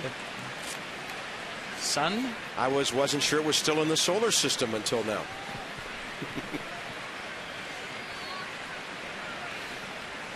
The system, after all, is named after it. And that's low and inside. 1 ball, 1 strike. Well, this crowd deserves some nice weather. Probably in the high 70s, low 80s. Just a beautiful baseball afternoon in July. And a great crowd. 40,000 plus here last night. Close to it today. Breaking ball is in there to LaRoche, 1-2. Between the two games here yesterday, nearly 69,000 people were in this ballpark. Some of them twice. Big swing and a miss on a big breaking ball. Second K by Luis Avilan, and Adam LaRoche is 0 for 3. Here comes Danny Espinoza. He'll bat from the right side. He's totally locked in from the other side. A double his first time up. Split the gap in right center for an RBI. Now last time up, got a fastball, so change up first time, fastball second time. Both RBIs. Well, and for Danny Espinoza to make it to the 250 mark here, FP, or close to it, he's at 249 right now. This is huge. I mean, in his first full season last year, he hit 21 homers, drove in 66, but he batted .236. So at least he's showing signs now of becoming a more complete hitter who can hit for average. Oh, he ain't done. Because we know he's got the power and the ability to drive the ball all over the park. He ain't stopping at 250, I'll guarantee you that. Look at this numbers on this 8-game streak. And all year, right-handed has been where he's really been good. 296, over 300 most of the season from this side, where you get about 1/4 as many at bats as you do the other.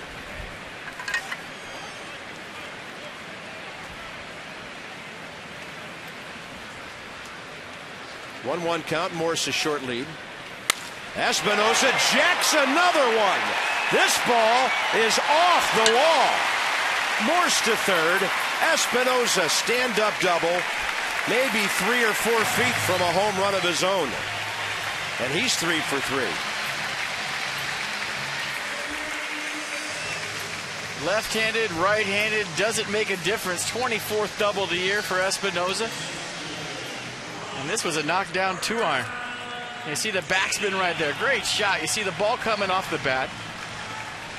The backspin rotation, the carry into left center field, and you just were wondering if it would ride out of this ballpark. Thought it would for a minute. Where that ball hit the wall is about 390 feet away. So here's Bernardina. He's 2 for 2. Hey, why not go ahead and plate a couple of more runs here? Because Prado, Hayward, and Jones are upcoming again in the 6th inning.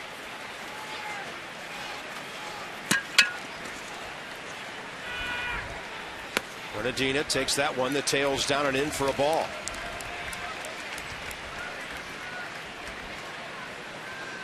Having a month.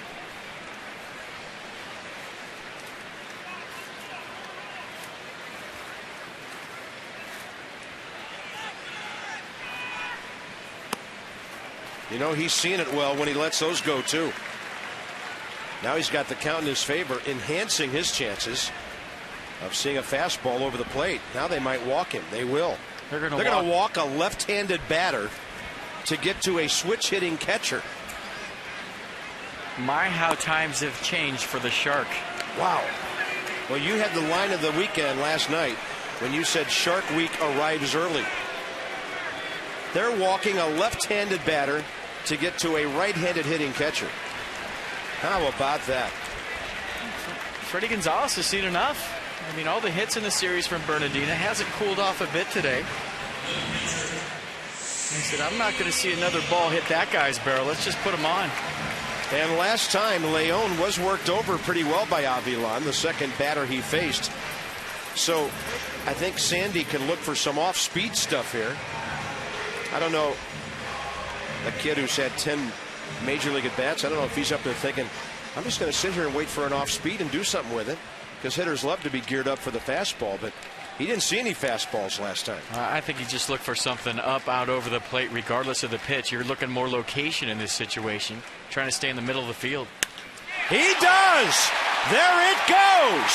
Heading for the wall! Might clear the bases. Bernardina will be held at third. The Nationals lead 8-0. Sandy Leon, first major league RBIs.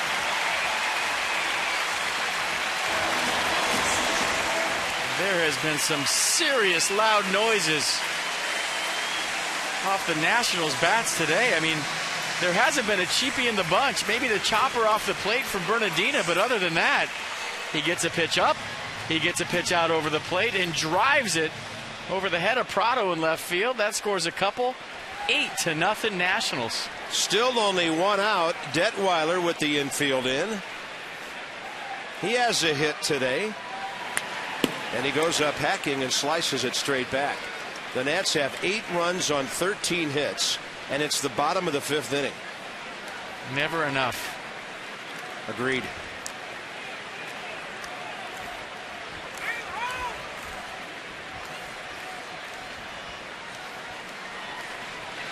Detweiler takes a breaking ball in there. So the sun breaks out, and so does Leon.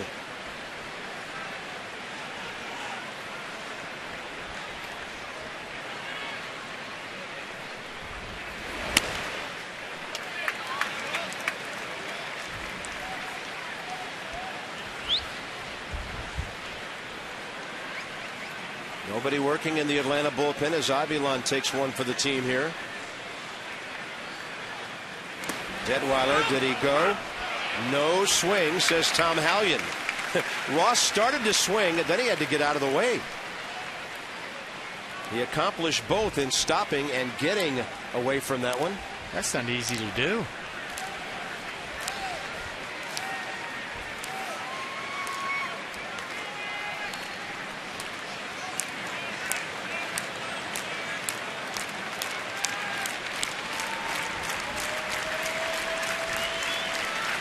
Two-two pitch. Swing and a miss on a curveball. 2 outs. And Lombardozzi will have a chance here.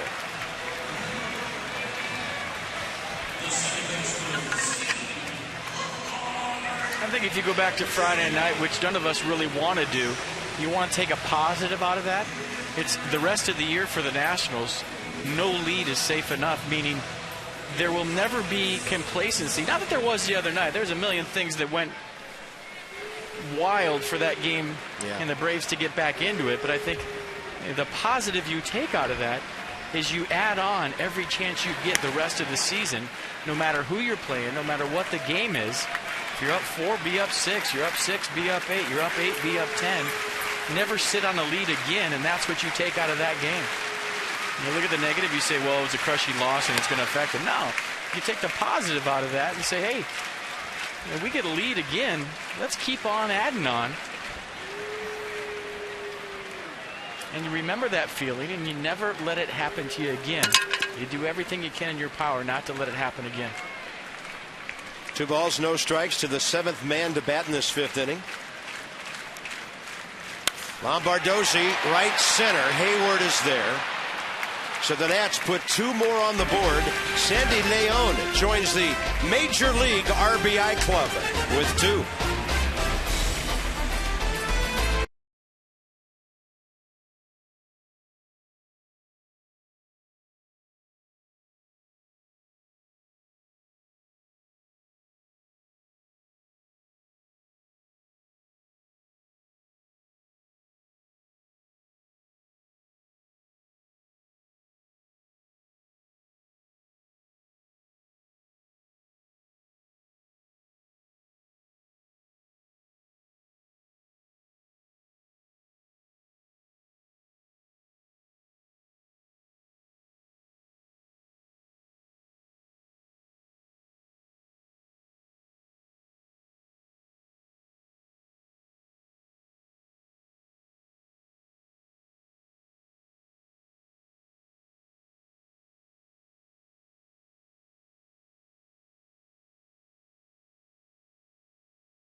B. Mason. In fact, Danny Espinosa put a dent in that sign a few moments ago. Ross Detweiler has an 8-run lead to work with.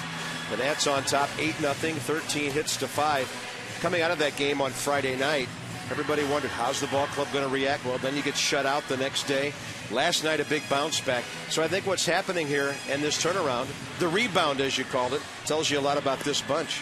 Well, I think it was just the good feeling with John Lannon here last night. Started the whole thing. Guys smiling in the dugout after the game. Guys smiling in the clubhouse, happy for John Lannon to be back in the big leagues. And you could say it was the biggest game of the year. John came through, did a great job, and said all the right things. So that kind of turned things around from the weird vibe that was here Friday night. Lose the first game of the doubleheader. Yeah. John Lannon comes out and maybe turns everything around. Yeah, and the lefty's getting the job done. Lannon, outstanding. And now Ross Detweiler picks it right up where John left off. He's been doing a good job with the fastball, curveball combo, but I think more of just attacking the strike zone, aggressive, and a guy that looks really relaxed to me all of a sudden, like he's enjoying the moment, in the moment on the mound.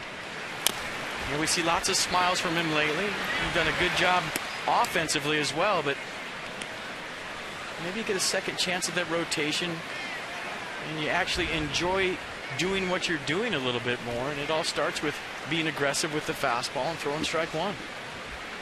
Martin Prado takes a strike and the count's even. Bottom top of the 6th underway. Prado 1 for 2 today in the series. He's 4 for 16. Hayward and Jones to follow. No breaks really in this Atlanta lineup. Up the middle, base hit. This is the third best run-scoring team in the National League, the Atlanta Braves. Discover Kia's full lineup of high-quality, stylish, and dependable vehicles. To learn more, visit kia.com. Including today, the ERA down to 2.2. Keeping the ball in the park, getting some run support. The numbers add up very nicely, and the bottom line is the second line, 3-1 for the team. Here's Hayward 0 for 2. He jacks one to left center. Martin Prado going to come around and be held by Brian Snitker. Playing it close to the vest with good hitters coming up in a lopsided game. And now you have 2 for 2 Chipper Jones coming up. And fastball down and away. Hayward does a nice job of going with that pitch. Staying on it, head to the baseball, splits the gap. And I think you have to hold Prado when you're down by 8 runs. That play can't even be close at the plate, and it was shaping up to be a very close play. Now with Danny Espinosa taking that relay, you're Atlanta, you send that runner home, you might set yourself up for a disaster. So Chipper's 2 for 2. A base hit up the middle, a base hit pulled through the hole. And he went up first pitch swinging, and that was a changeup. Chipper, by the way, 4 for 12 against Detweiler with these 2 hits. So Ross had handled him pretty well in previous meetings. Chipper went up aggressive today. Then he gives him some 93-mile-an-hour heat. So changeup up first pitch, swing through strike. Fastball up second pitch, swing through strike. So what does he have for him on 0-2 with 2 runners aboard? Maybe you go a little bit higher and climb the ladder with the heat. He did.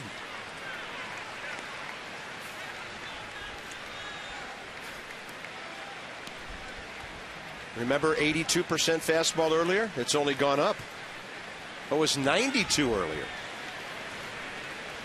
That's still pretty impressive. And a 1-2 now. Swing and a miss on a pitch off the plate. And Ross Detweiler continues to get outs today when he needs them. Third K of the afternoon.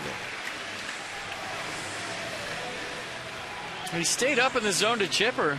And this one was just away. So 94-mile-an-hour fastball, outer third of the plate. Jones going with an emergency hat, can't reach it. Next up, lefty Freddie Freeman pulled a base hit last time. 1 for 2. So the Braves have 7 hits. But the only extra base hit, the Hayward double a moment ago.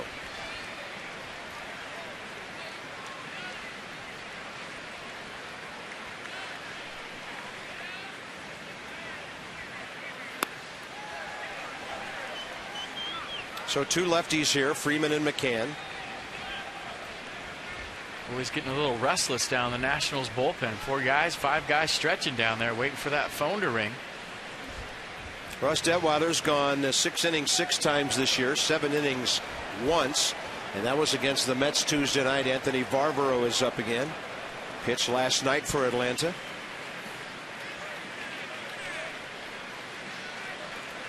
Gonzalez, Burnett, Gorzolani, lefties hanging out. It's about that time. Freeman a check swing, and he gives a strike away on a 2-0 count. That ball was inside. Last night with John Lannon, he was living inside to Freddie Freeman. Lots of fastballs, 2-seam variety on the inner half. Ross Detweiler going in there again. Ball gets away, and a run scores. Leon had the ball go right off the top of his mitt. Atlanta's on the board. It's 8-1. That could be a pass ball.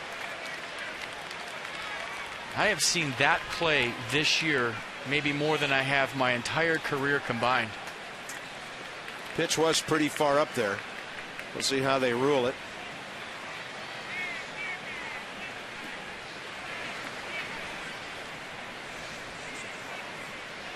It is a pass ball on Leon.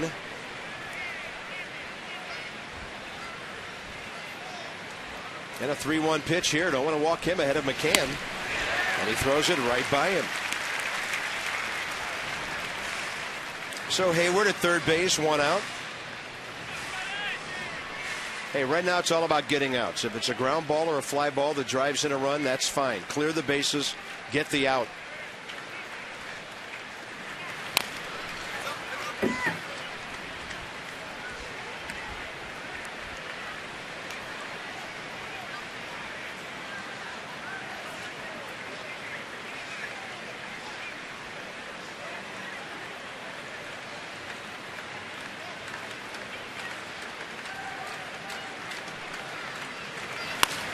Freeman to left. Morse over to get it. Can't get it. Slicing away from him. Braves box score making most of the noise in the 4th and now here in the 6th. 3 hits. Prado, Chipper, Freeman in the 4th. Double play. Wiped him out. Prado the single here. The double by Hayward and the pass ball. It's a good hitting lineup. 7th in the league in batting average. 1 click ahead of the Nats. 3rd in runs. 8th in home runs.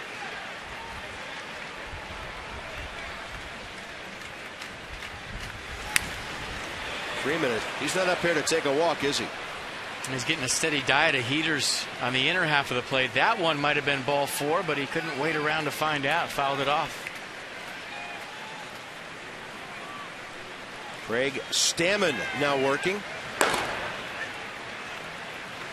Maybe with Dan Uggla in mind, 2 hitters away. Detweiler, he'll get Freeman on a ground ball. There you go, trading it out for a run, and that's okay. It's 8-2. RBI for Freeman, his 58th and his 3rd of this series. Bases empty. Detweiler and McCann.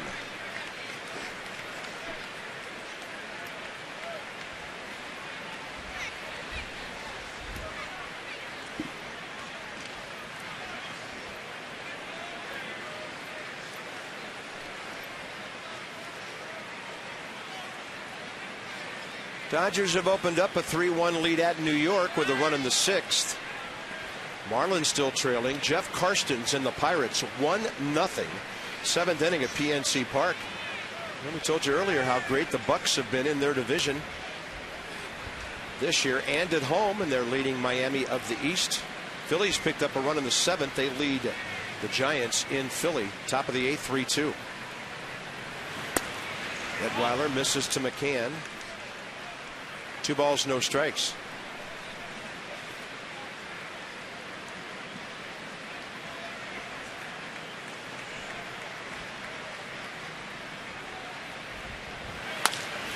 Ryan McCann, backhand stop. Lombardozzi minimizing the damage.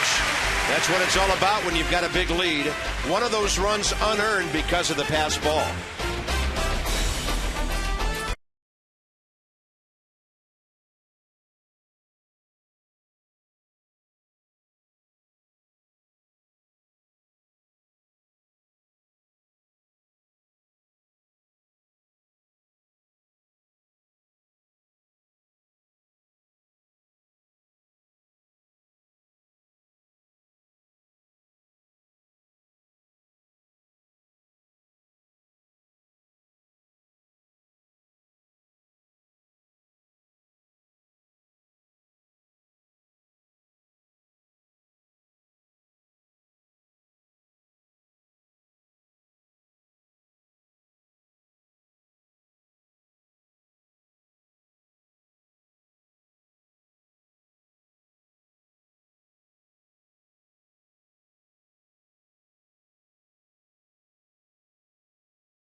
AT&T.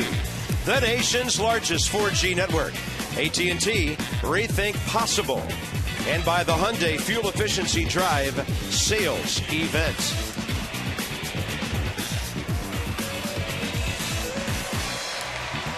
Nationals on top 8-2.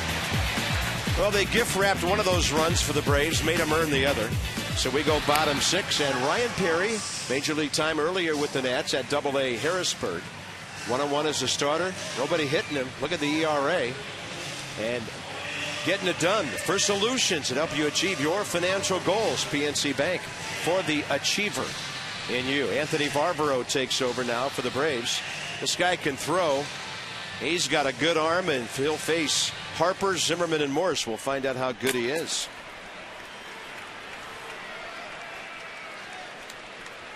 Bottom 6, Nats by 6.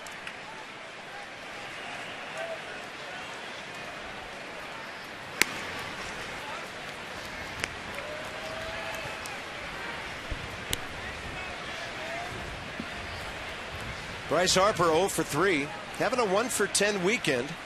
Bat's been a bit quiet, but he still finds ways to influence the game. Like last night, Christina has more. Bob, I know a lot of the guys are playing hurt these days, but by the looks of Bryce's swollen ankle last night, it was surprising how he was able to run the bases like he did. He said last night, pain doesn't get to him much. He takes a lot to get him out of the game, and he said if he had it his way, he would have stayed in both games. It was more of a management decision of wanting him to be smart, not do anything that will put him out a week instead of one day. He said, I knew that, but I'm just hard-headed, and when I want to play, I want to play. But definitely, hopefully feeling a little better today. And last night he said it was finally good to get his uniform dirty and contribute to that win. He likes a dirty uni. That ball hits the lip of the grass and stays down, and he's got a clean base hit. So Harper checks in, and now with Zimmerman and Morse coming up, FP, a chance to take those 2 runs right back from the Braves. Yeah, answer the 2 runs in the bottom, or the top of the 6. In the bottom of the 6, Harper just another chopper up the middle. Pretty good effort from Giannis. He's selling out 8-2 ball game. You got to like the effort on defense by the Braves right there. Sure. Might have had a shot if that ball hadn't stayed down on him. Even if he fields that, I don't think he's going to have time to get up and throw out the speedy Harper, but you always like your team playing hard regardless of the score. Zimmerman sees first pitch breaking ball. Ryan's hit it on the button 3 times. Last time he lined out hard down the right field line.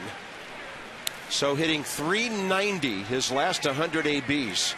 A lot of extra base hits. 20 between the doubles and the homers.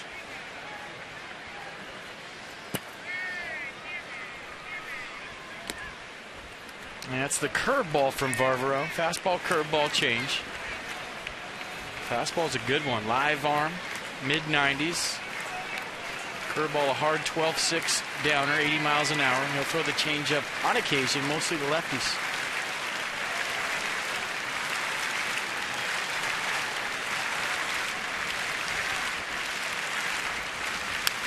Ooh, pitch up. He was pumping.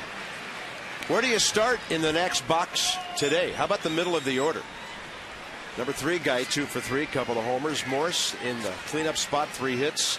Number 6 man, Danny Espinosa. Sandy Leon checks in with 2 RBIs. Roger Bernardina. Pick your poison if you're Atlanta.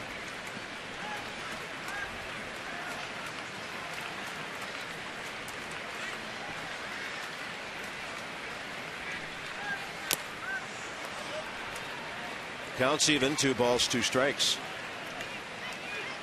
Pirates have added a couple of runs and lead Miami 3-0 now. And the Giants have tied the Phillies in the 8th, 3-3. Good news keeps on coming. Take care of your business here, and you don't have to worry about those guys, but it makes it a little more fun in a pennant race.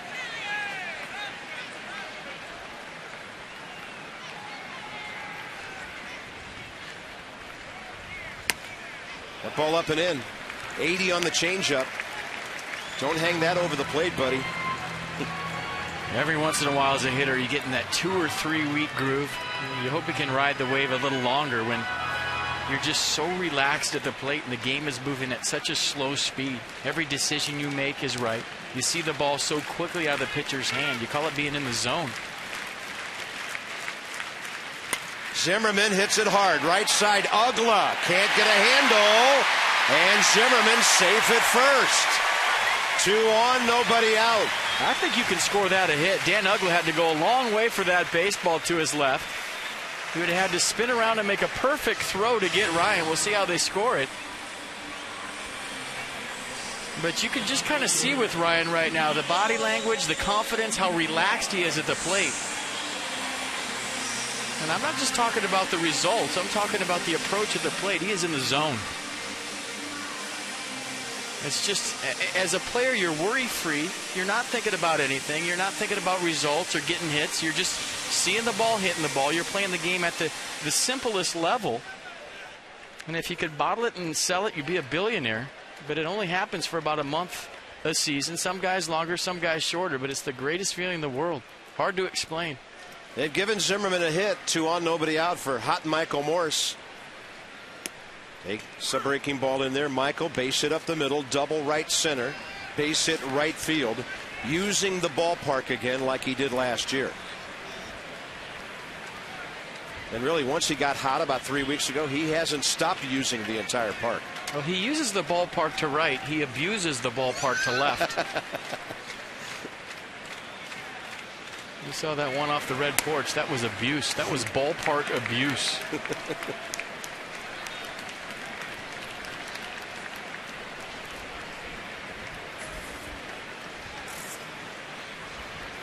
Nats have 15 hits, leading 8-2, and they could negate what the Braves just did in the top of this inning.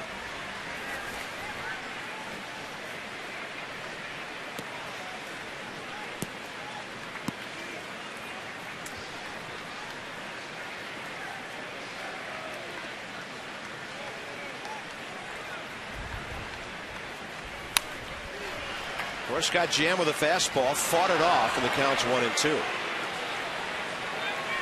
Take the Nats with you everywhere you go this season. Every out-of-market game live online on your favorite device. HD quality. MLB.tv. Baseball everywhere. Log on to Nationals.com for more details, and you can order. After today, you've still got 68 games. Morris seeing the ball well. Offered at it. No swing. Agrees Tom Hallion. The count evens 2-2. Along with the hits, the line drives, everything going on, I think the Nats have shown great patience and restraint at the plate today. They've had a chance to get locked up and take some bad swings, and they've been able to check, get themselves into a better count.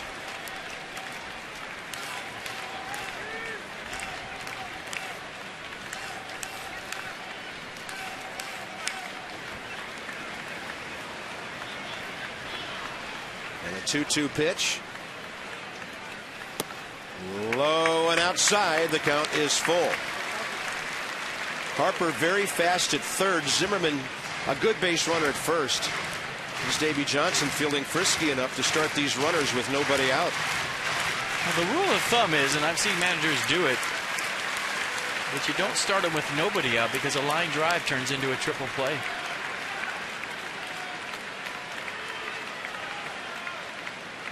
They're holding. And Morris on a borderline pitch will be called out. Barbaro first strikeout. Pitch track coming. 95 miles an hour. Caught the corner away. Morse didn't like the call, but you know what? That's a veteran move by Michael Morse. When you're up by 6 runs late in the game, the goal of the game is to win, right? So you're up. Don't argue with the umpire. Don't get him upset to where he's squeezing your pitcher. Simply just walk back to the dugout. Be frustrated for a second. But you never want to wake an umpire up or get him against you when you have a lead. Adam LaRoche takes one inside. I've seen it happen before. Guys have a lead. They'll argue with the umpire. Then all of a sudden your pitcher goes out there. And guess what? The strike zone gets smaller because you were arguing with a 5, 6, 7 run lead. Adam 0 for 3 today.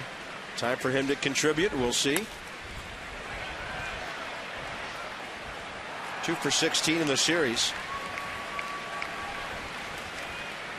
Harper led off with a base hit up the middle. Zimmerman got the hit off the glove of Ugla, and he's 3 for 4.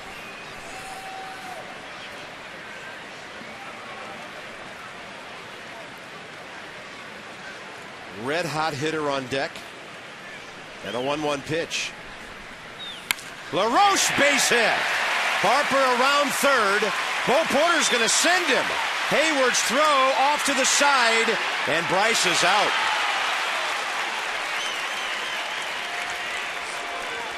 Little surprise, he got sent on a man with 7, now 8 outfield assists on the year. And that one goes 9-2. Zimmerman ends up at third base. Well, nice to see Adam LaRoche join the party right there. The only guy without a hit in the lineup. Bullet to right field, and you were thinking, hey, with the sore left foot and the arm of Hayward, that was not shaping up good for the Nationals at all. You could just see it. Ball hit hard, good arm and right. Guy with a bad wheel equals what you're seeing right there. First and third. And 2 outs now.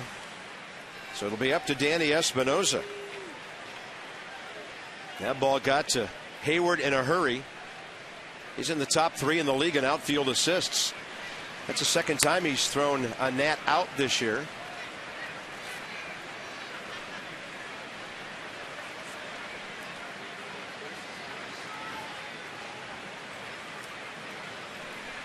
And as Varbaro goes 1 ball on Espinosa, a little visit from McCann. Danny 3 for 3 today. 5 total bases, 2 doubles, 2 RBIs. An indication of how not close that play could have been. That throw was way offline, and McCann still had time to get over to the plate. Espinosa ahead. Ball 2. So the Nats 3 more hits in this inning, 16 in the game.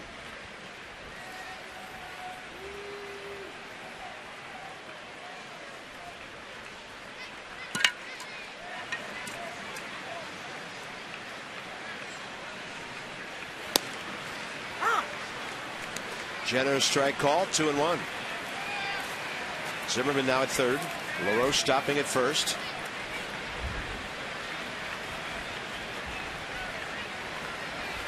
Freddie Freeman with 2 outs holding LaRoche, enhancing Espinosa's hitting room on the right side. He bounces that one, and LaRoche goes to second. That'll be a wild pitch.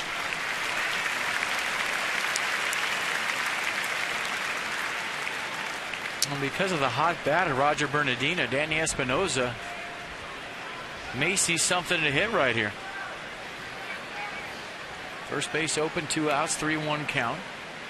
And you walk him. You got the Shark on deck. You got to deal with him. Boy, this lineup's providing a lot of quandary for the opposing manager, isn't it? Yeah. 3-1. Espinosa takes a walk. Bases loaded. Danny on for the 4th time. Varbaro has faced 5 batters in this inning, and his right fielder has retired as many batters as he has. So here comes Bernardina with the bases loaded, 2 outs.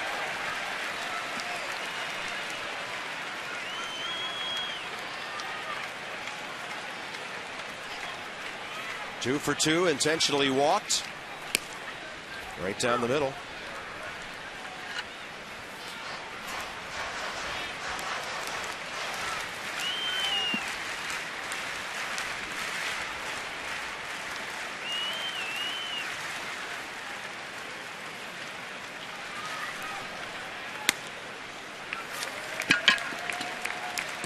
We'd love to see the Nats get at least a run here, just to let the Braves know, you guys got 2, but we're not done offensively like we were, you know when.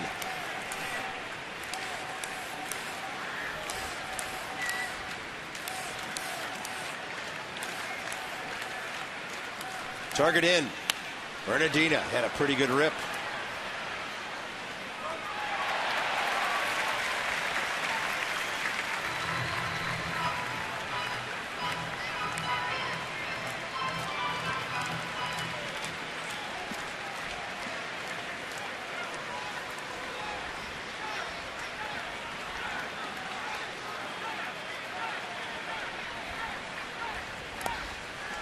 He has seen the ball well. At times in his career when Roger wasn't going well, that low breaking ball would get him every time on 2 strikes, and he's not even offering right now. Well, he's paying attention because Varvaro hasn't thrown that curveball for a strike all inning. You see the rotation, you take it because he spiked it every single time. He's sitting on 1 pitch. That's a fastball.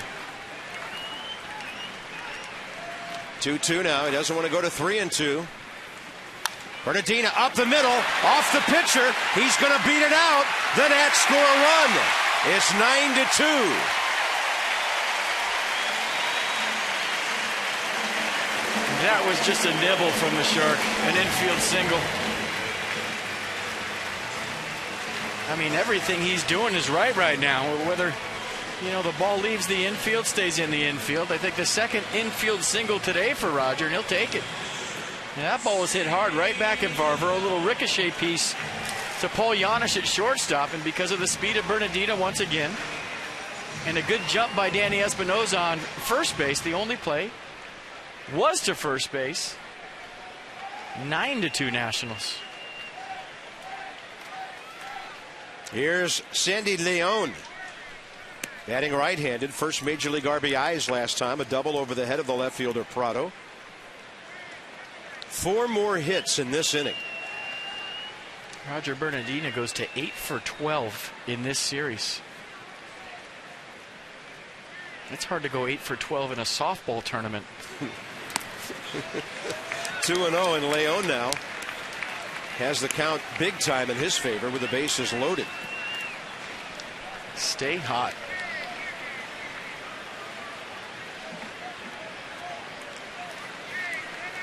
Tyler Moore coming out on deck for Detweiler, who's only thrown 80 pitches in 6 innings.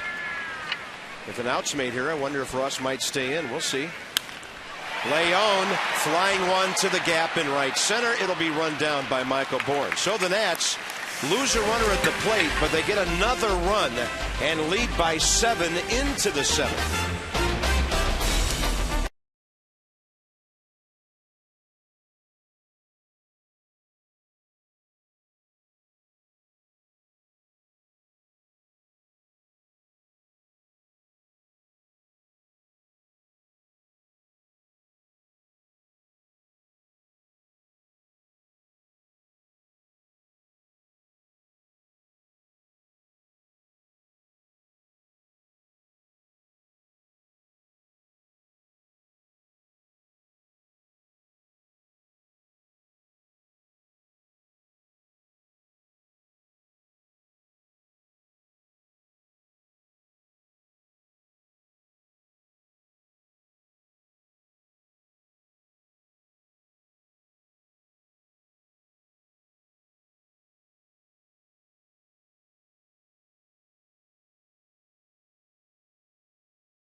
Out hitting the Braves 17-7. The Washington area Toyota dealers always wanting to help children and their families while the kids receive medical treatment at the National Institutes of Health.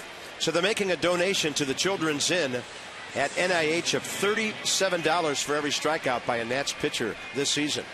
Ross Detweiler has 3 today. And because his batting spot didn't roll around, kind of a blessing in disguise for him. He'll stay in to pitch 1 more inning. Bottom of the order for the Braves here in the 7th. So he's trying to become the 2nd consecutive lefty and the 3rd consecutive Nats starter in this series to go 7 after Edwin Jackson and John Lannon did it yesterday. Johnny Venters just off the DL throwing for the Braves. 1 pitch, pop up, unreachable near the Nats dugout, on the dugout. Not a lot of time to talk about Edwin Jackson's outing yesterday with the great 7 innings by John Lannon, but I thought he did a spectacular job against a good hitting Braves lineup.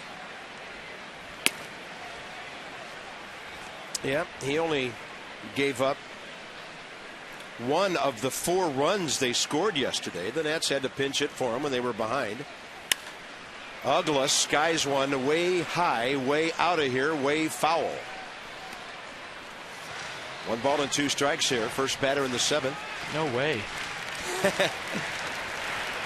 Craig Stammen ready if needed this inning.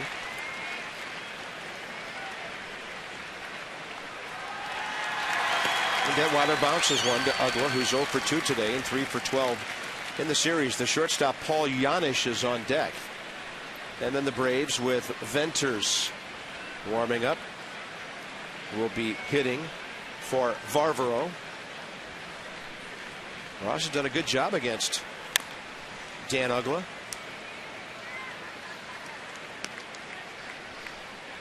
And look at all the fastballs from Ross. 86%. Pitch number 86 coming.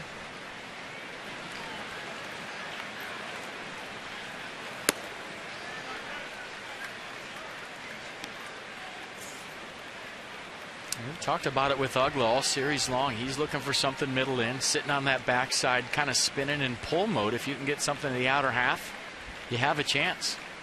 3-2 pitch. Look out. I mean, that pitch was right down the middle, and he's in such a pull mode that he can't keep a ball fair. Yeah, that looked like a changeup swing. 95 miles an hour. When Ugla's good, he's going right back up the middle, firing balls in that right center field gap. You make a mistake, he'll shoot you out to left field. He's a good hitter. He's just in a little bit of a funk trying to pull the ball every time. Leadoff walk. That is Ross Detweiler's first walk today. Janisch coming in. Braves have a couple of right-handed bats in their backup catcher David Ross and an infielder Tyler Pasternicki, but sometimes Freddie Freeman will use his left-handed guys too. Looks like Ross is the guy who's come out on deck. His best pinch hitters are Eric Hinsky and Juan Francisco. So maybe by keeping Detweiler in the game, he keeps those lefties out of the mix, does Davey Johnson. Janisch today 0 for 2, 3 for 13 on the weekend. He's playing shortstop for them every day, with Andrelton Simmons on the DL for a while with a broken hand. Jack Wilson has a broken finger. Good fastball. 0-2 pitch, 95 miles an hour. That gets a guy's feet moving, doesn't it? Yeah, move his feet. Don't make him feel comfortable in there diving across the plate to get maybe a 2-seamer away next pitch. You go back in there again or you go away. He goes in, gets a flare to left. Michael Morris will get there in plenty of time for a routine out. So here comes David Ross. Potomac Nationals had Jason Worth in their ballpark last night. And they had that Nathan Carnes thing going last night. He pitched a no-hitter for 6 innings. It lasted till 8. So a lot of things happening down there. 590-2311. PotomacNationals.com.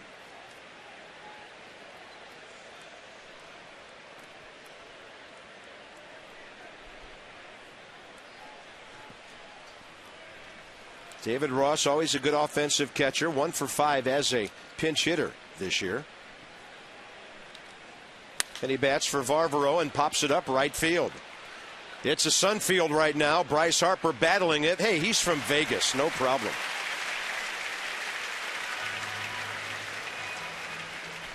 It's funny you say that because I've never seen the sun in Vegas, and I've been there a lot.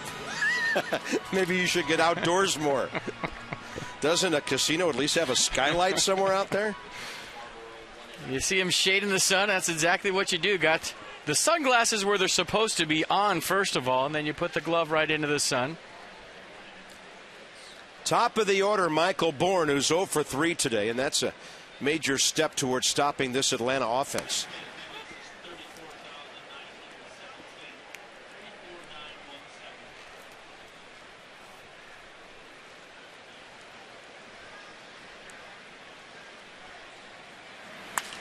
Out of play.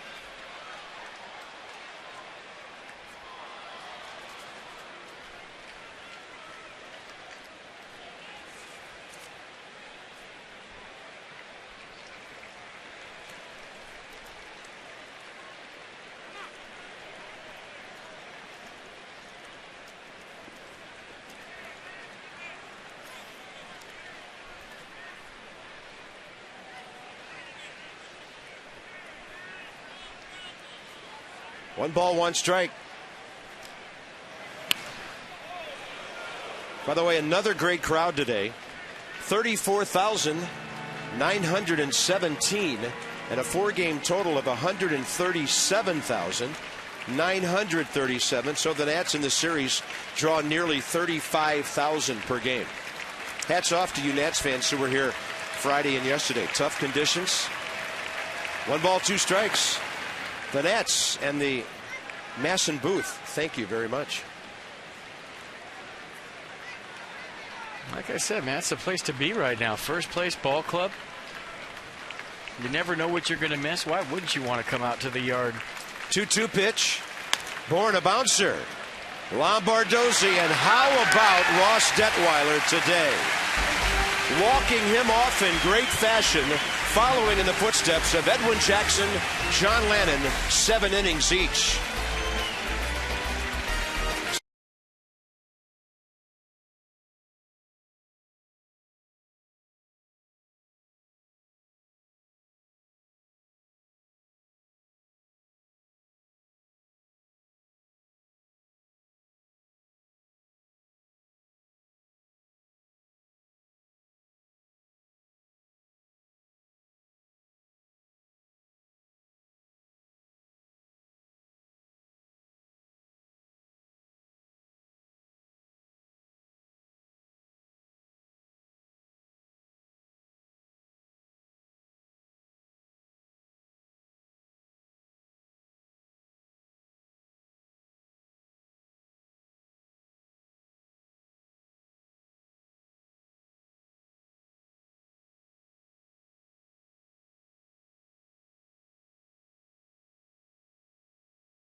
By NCUA. Beautiful day at the World War II Memorial, the Pacific on one side, the Atlantic on the other, and the monument towering in the distance. It's on to the Statue of Liberty, Manhattan, and beautiful Flushing, New York. The Nats and Jordan Zimmerman take on the Mets tomorrow night, and it's a rematch when he beat Chris Young last Wednesday. So Young 2-4 with a 4.11 ERA. Johnny and Ray in the studio. Nats Extra 6:30 tomorrow night. And it's the first of 3 at New York with a night game Tuesday and a date game on Wednesday. Game summary.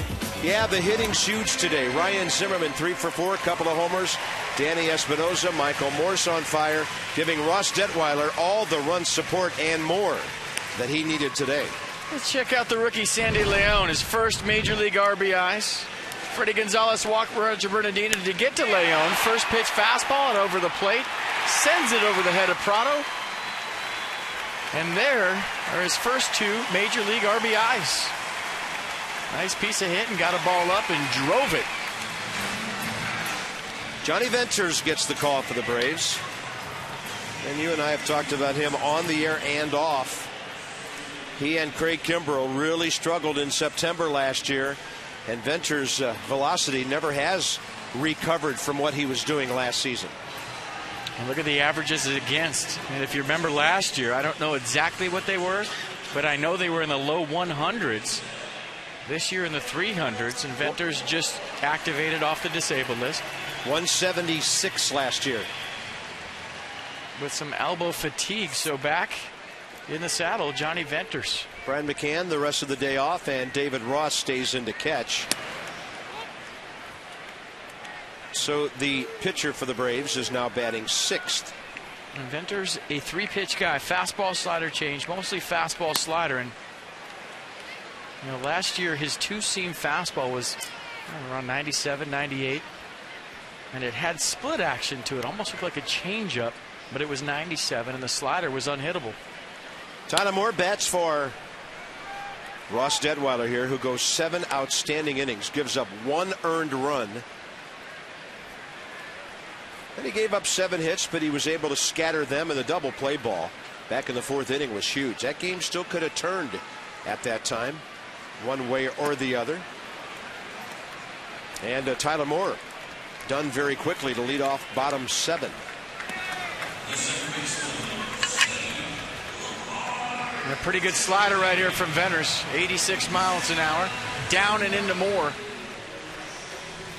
So the velocity up on the fastball, mid-90s, and a good slider to put away Moore. Cholula on the pitch track. Cholula hot sauce, bringing the heat and the flavor. In that case, the nasty hook. Lombardozzi, a tapper, left side. Johnny Venters throws him out.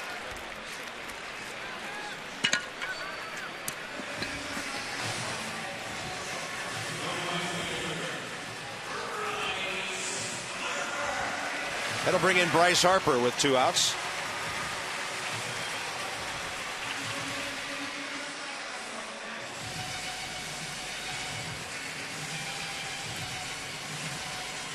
Bryce got a base hit up the middle last time. Thrown out at the plate eventually. Had a 1-for-4 day. He's 2 for 11 in the series with a walk. He goes right after Johnny Venters, who went right after him. And one of the great memories of this season, Bryce Harper's early career, that unbelievable home run he hit off Venters, opposite field in Atlanta, right over the left field wall. I'm rooting for it to get down. Then I'm rooting for it to get over the left fielder's head.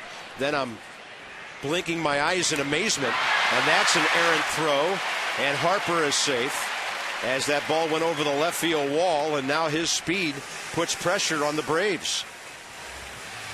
It looked like Venters was late in covering here, FP. Might have been a foot race to the bag, even with a good throw. And you look at the throw. They gave that an E1. That's got to be an error on the throw. I mean, the pitcher's running full speed here. The only way that's an E1 is if Johnny Venters is 6'9". I'm not going to write down that number just yet. They may change it. They should. I mean, that's a bad throw. So the Braves get to deal with Ryan Zimmerman for the 4th time, and it's only the 7th inning.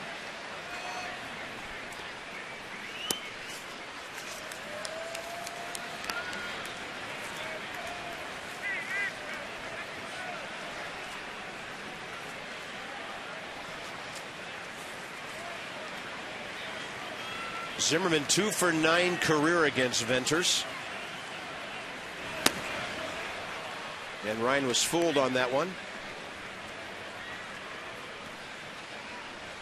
And by the way, we're told now that for the Mets, coming out of their bullpen will be Jeremy Hefner, a right-hander, to start against the Nats on Wednesday.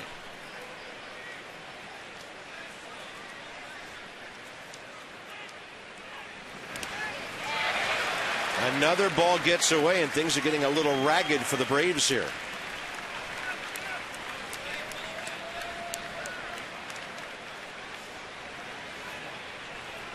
Wild pitch sending Harper to second base.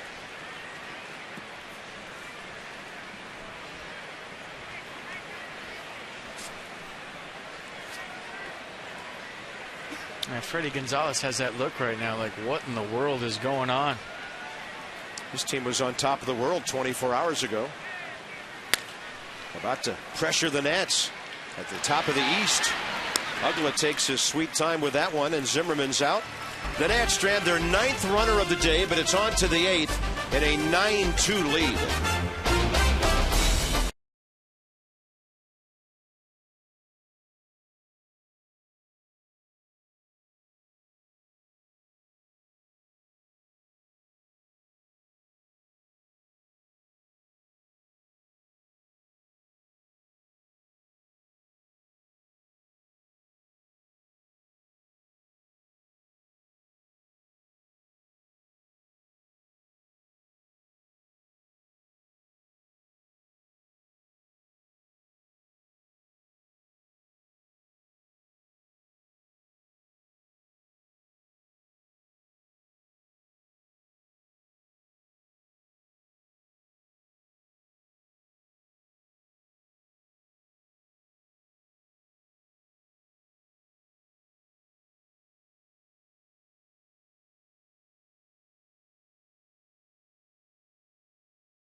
It's time for a Cholula hot sauce pitching recap. Look at me, Ross, out of bed.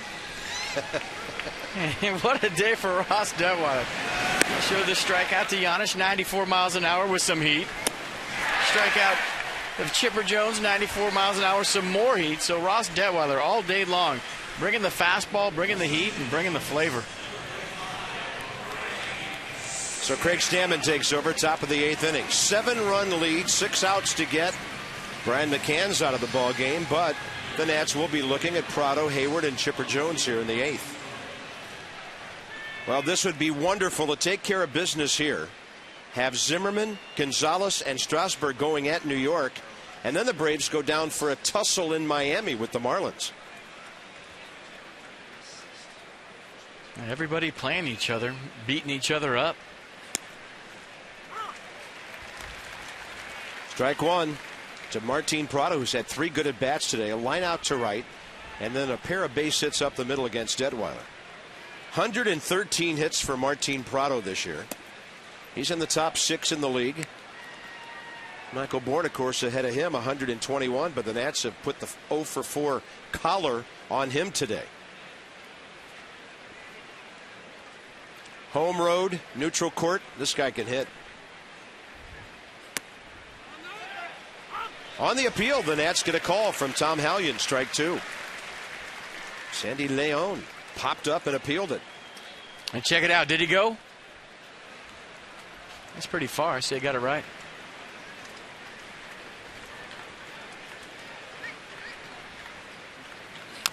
Dodgers are batting in the top of the 9th at New York, leading the Mets 3-2. The Marlins are batting top of the 9th at Pittsburgh against Joel Hanrahan. 1 out, and they're trailing 3-0. The Giants are batting in the top of the 10th at Philadelphia, tied at 3.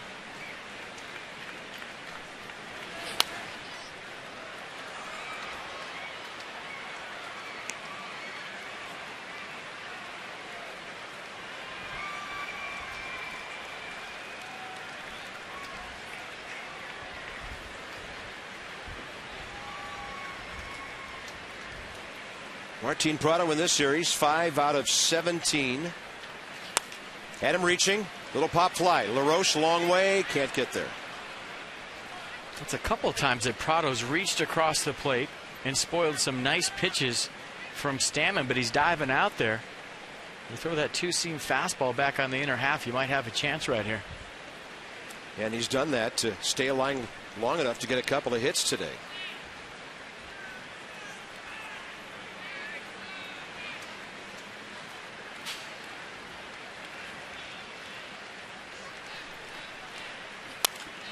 A little spinner up the middle. Espinosa, or rather Lombardozzi on the charge.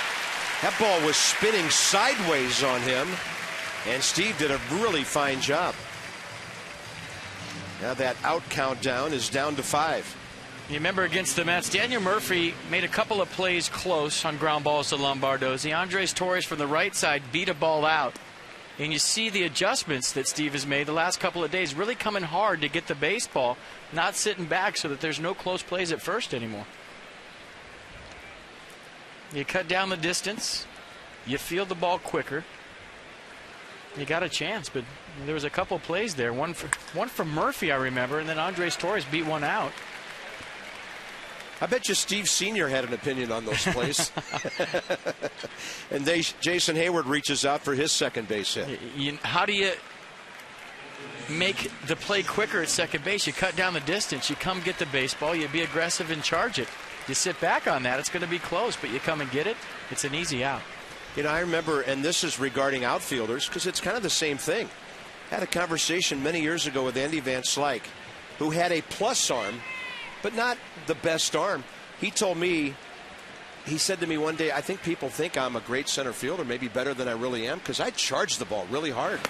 The point is, you can make yourself better by sprinting to the ball as long as you're under control. But that was one thing he did in the outfield, and built a reputation as a really good outfielder when maybe other guys were more athletic and faster.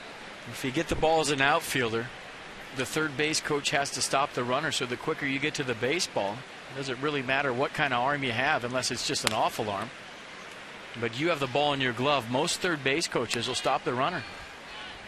And if you're running from first to third and you see an outfielder with the ball in his glove, you stop yourself. So there's a definite advantage in the infield and the outfield. You're charging the baseball. I mean, everything you do in baseball, if you're aggressive, you're going to be successful. It's the bottom line. 1-1 to Chipper Jones, who's 2 for 3 today. And in this series, 5 for 12 with 5 RBIs. So Chipper hitting .319 right now. Chad Derman, his umpteenth time up in the bullpen this weekend. The former Nat spring training player has been quite busy. Chipper will reach out and stroke that one to Michael Morse. Ball had some heat on it, and Michael grabbed it. 2 down. Freddie Freeman coming up. Don't forget, single game tickets are still on sale, starting as low as $10. The Nats have a great homestand coming up when they come back from Milwaukee a week from tonight. It'll be the Phillies and the Marlins. Off day a week from tomorrow on Monday. The Phillies 3 night games Tuesday, Wednesday, Thursday. Marlins night games Friday and Saturday at a 1:35 on that Sunday.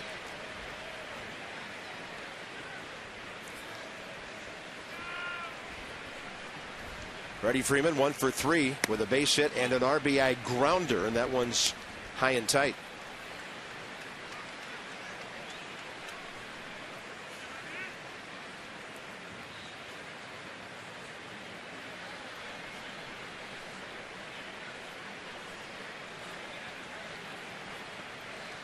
Target outside edge.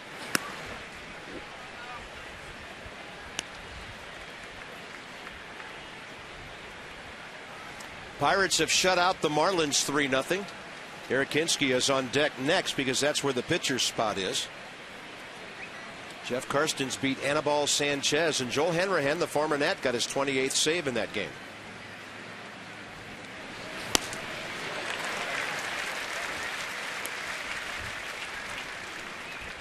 Nissan on this pitch track, a good heater. Two-seam fastball, good movement late. And Freddie Freeman right over the top. You see the disgust from Freeman after the swing and the miss. He felt like he should have hit that pitch. Been watching Freddie now. He's a competitor, man. He's the kind of guy you want on your ball club. Pops it up. Ryan Zimmerman makes the call. And this one is into the bottom of the 8th as the Nats are pitching well today. Stammen following Detweiler.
The Nats with Michael Morse, Adam LaRoche, and Danny Espinosa on top, 9-2. The Beast is making big-time noise right now.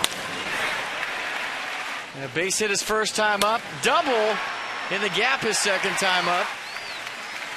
Third time up, lousy single to right. So 3 hits today for Michael Morse, having another big day. The most hits the Nationals have had this year, 21. It was on June 26 at Colorado. They won that game 12-5. Today was 17. It's the second most hits they've had this season. That happened in Colorado? Johnny Venter's getting a second inning of work here. Maybe the Braves are trying to get him built up back to full speed. Threw a pretty good hook to Michael, who's 3 for 4 today. And quickly 0-2.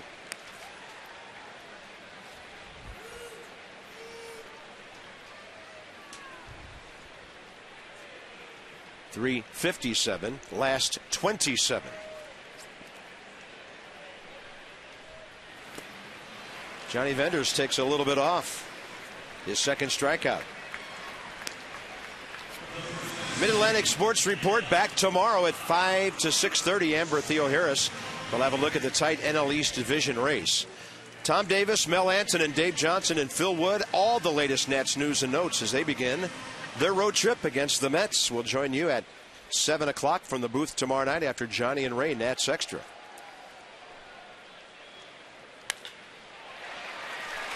Sounds really good off the bat of Adam LaRoche, so he will salvage a 2 for 5 day after going 0 for 3. That's a super salvage. You go 0 for 3 into a 1 for 4. You're thinking, I got to knock the show for the day. I joined the party. Then you throw a 1 for 4 into a 2 for 5. It's a great day.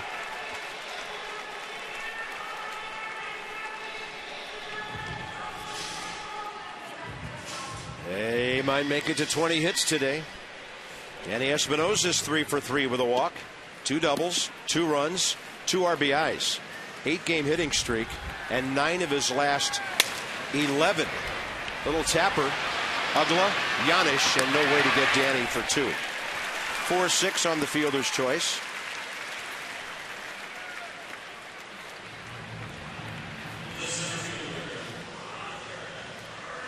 And here comes another guy who's into the 8th inning with a perfect day, and the Shark fans are having fun today. Yeah, even added a fin there at the end. Arms, fin, got the mouth going. None of those guys want to match race him, though.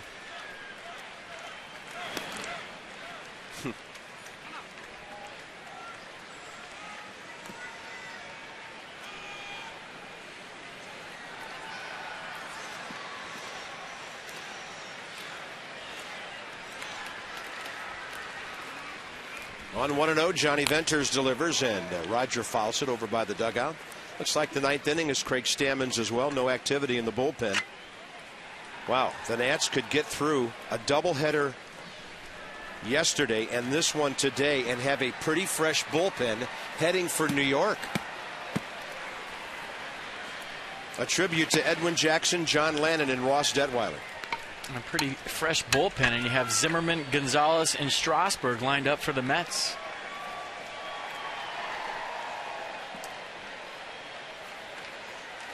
David Wright and the New York Mets tomorrow night. There's a bouncer, and the count goes to 3-1.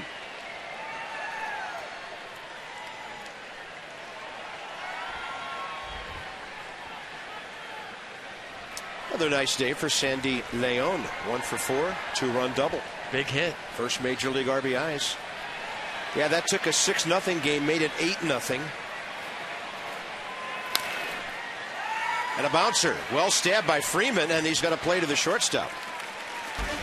So that's it for the Nats. They get 18 hits and 9 runs today, 3 outs to a split.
really nice sweep here and going 3.5 up on the Braves.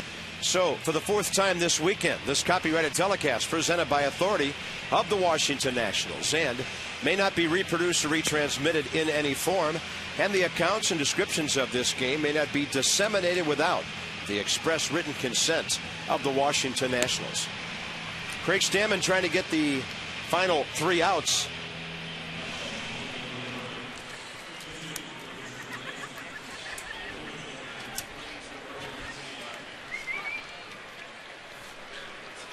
And the pitcher's spot leads off for the Braves in the 9th, and Eric Hinske will be the hitter.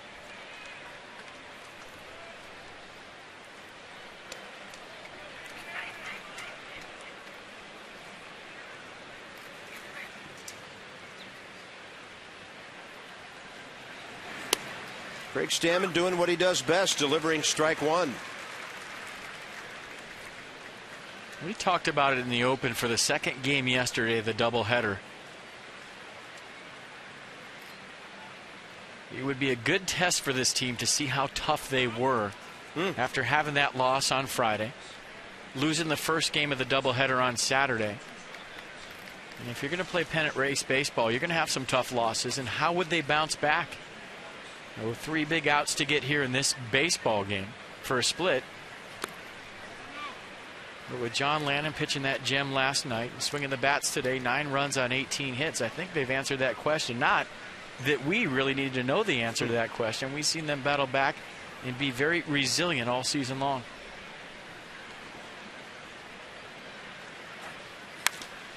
Ball drilled out to center. Bernardina racing to the track, halfway onto it, makes the grab. Johnny and Ray are basking in the sunshine out there in left field. They'll be under the shade of their canopy for the Nats Extra Postgame Show presented by WB Mason. That comes up when this one's over. And right now, the Dodgers are 2 outs away from putting away the Mets. But the Mets have first and third, 1 out, bottom of the 9th, down by 1. Facing Javi Guerra, trying to close it out for the Dodgers. Dan Uggla, the hitter.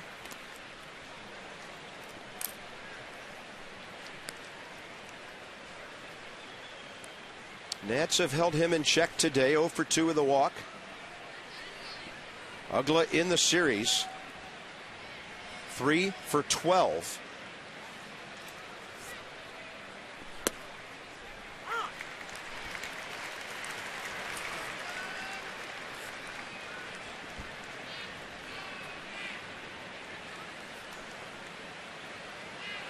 Craig Stammen trying to put the finishing touches on a pitching staff gem here today. Swing and a miss on a big breaking ball. Good slider, 86 miles an hour. Jordan Zimmerman and Chris Young tomorrow night. Kick up your feet, put on your spikes, and join us. Yeah, wear your spikes in the living room. Yeah. Gamers. Put on some eye black for a night game. I'll wear my spikes with my suit tomorrow in the booth. Why not?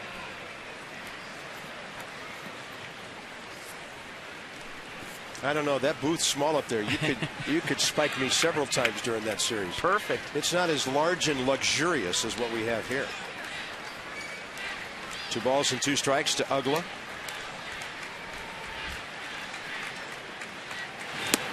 And he will end this series without driving in a run against the Nats. Craig Stammen's first strikeout, 1 out to get.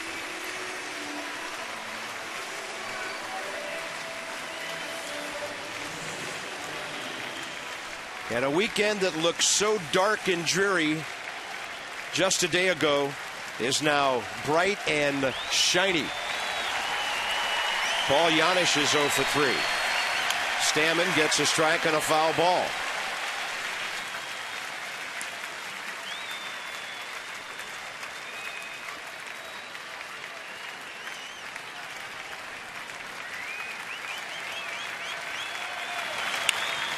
And a line drive hooking way foul, strike 2. So the Nats about to go 16 games back over 500 at 55 and 39. 1 strike away from their 28th home win. and about to go 22-14 in the division.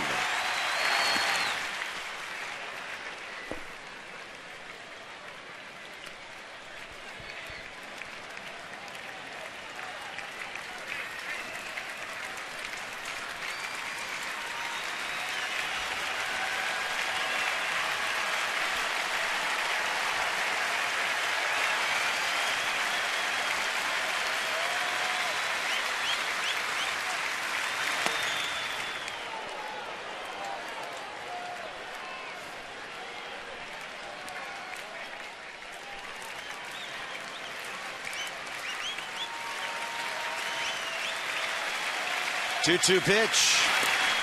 A little bit low.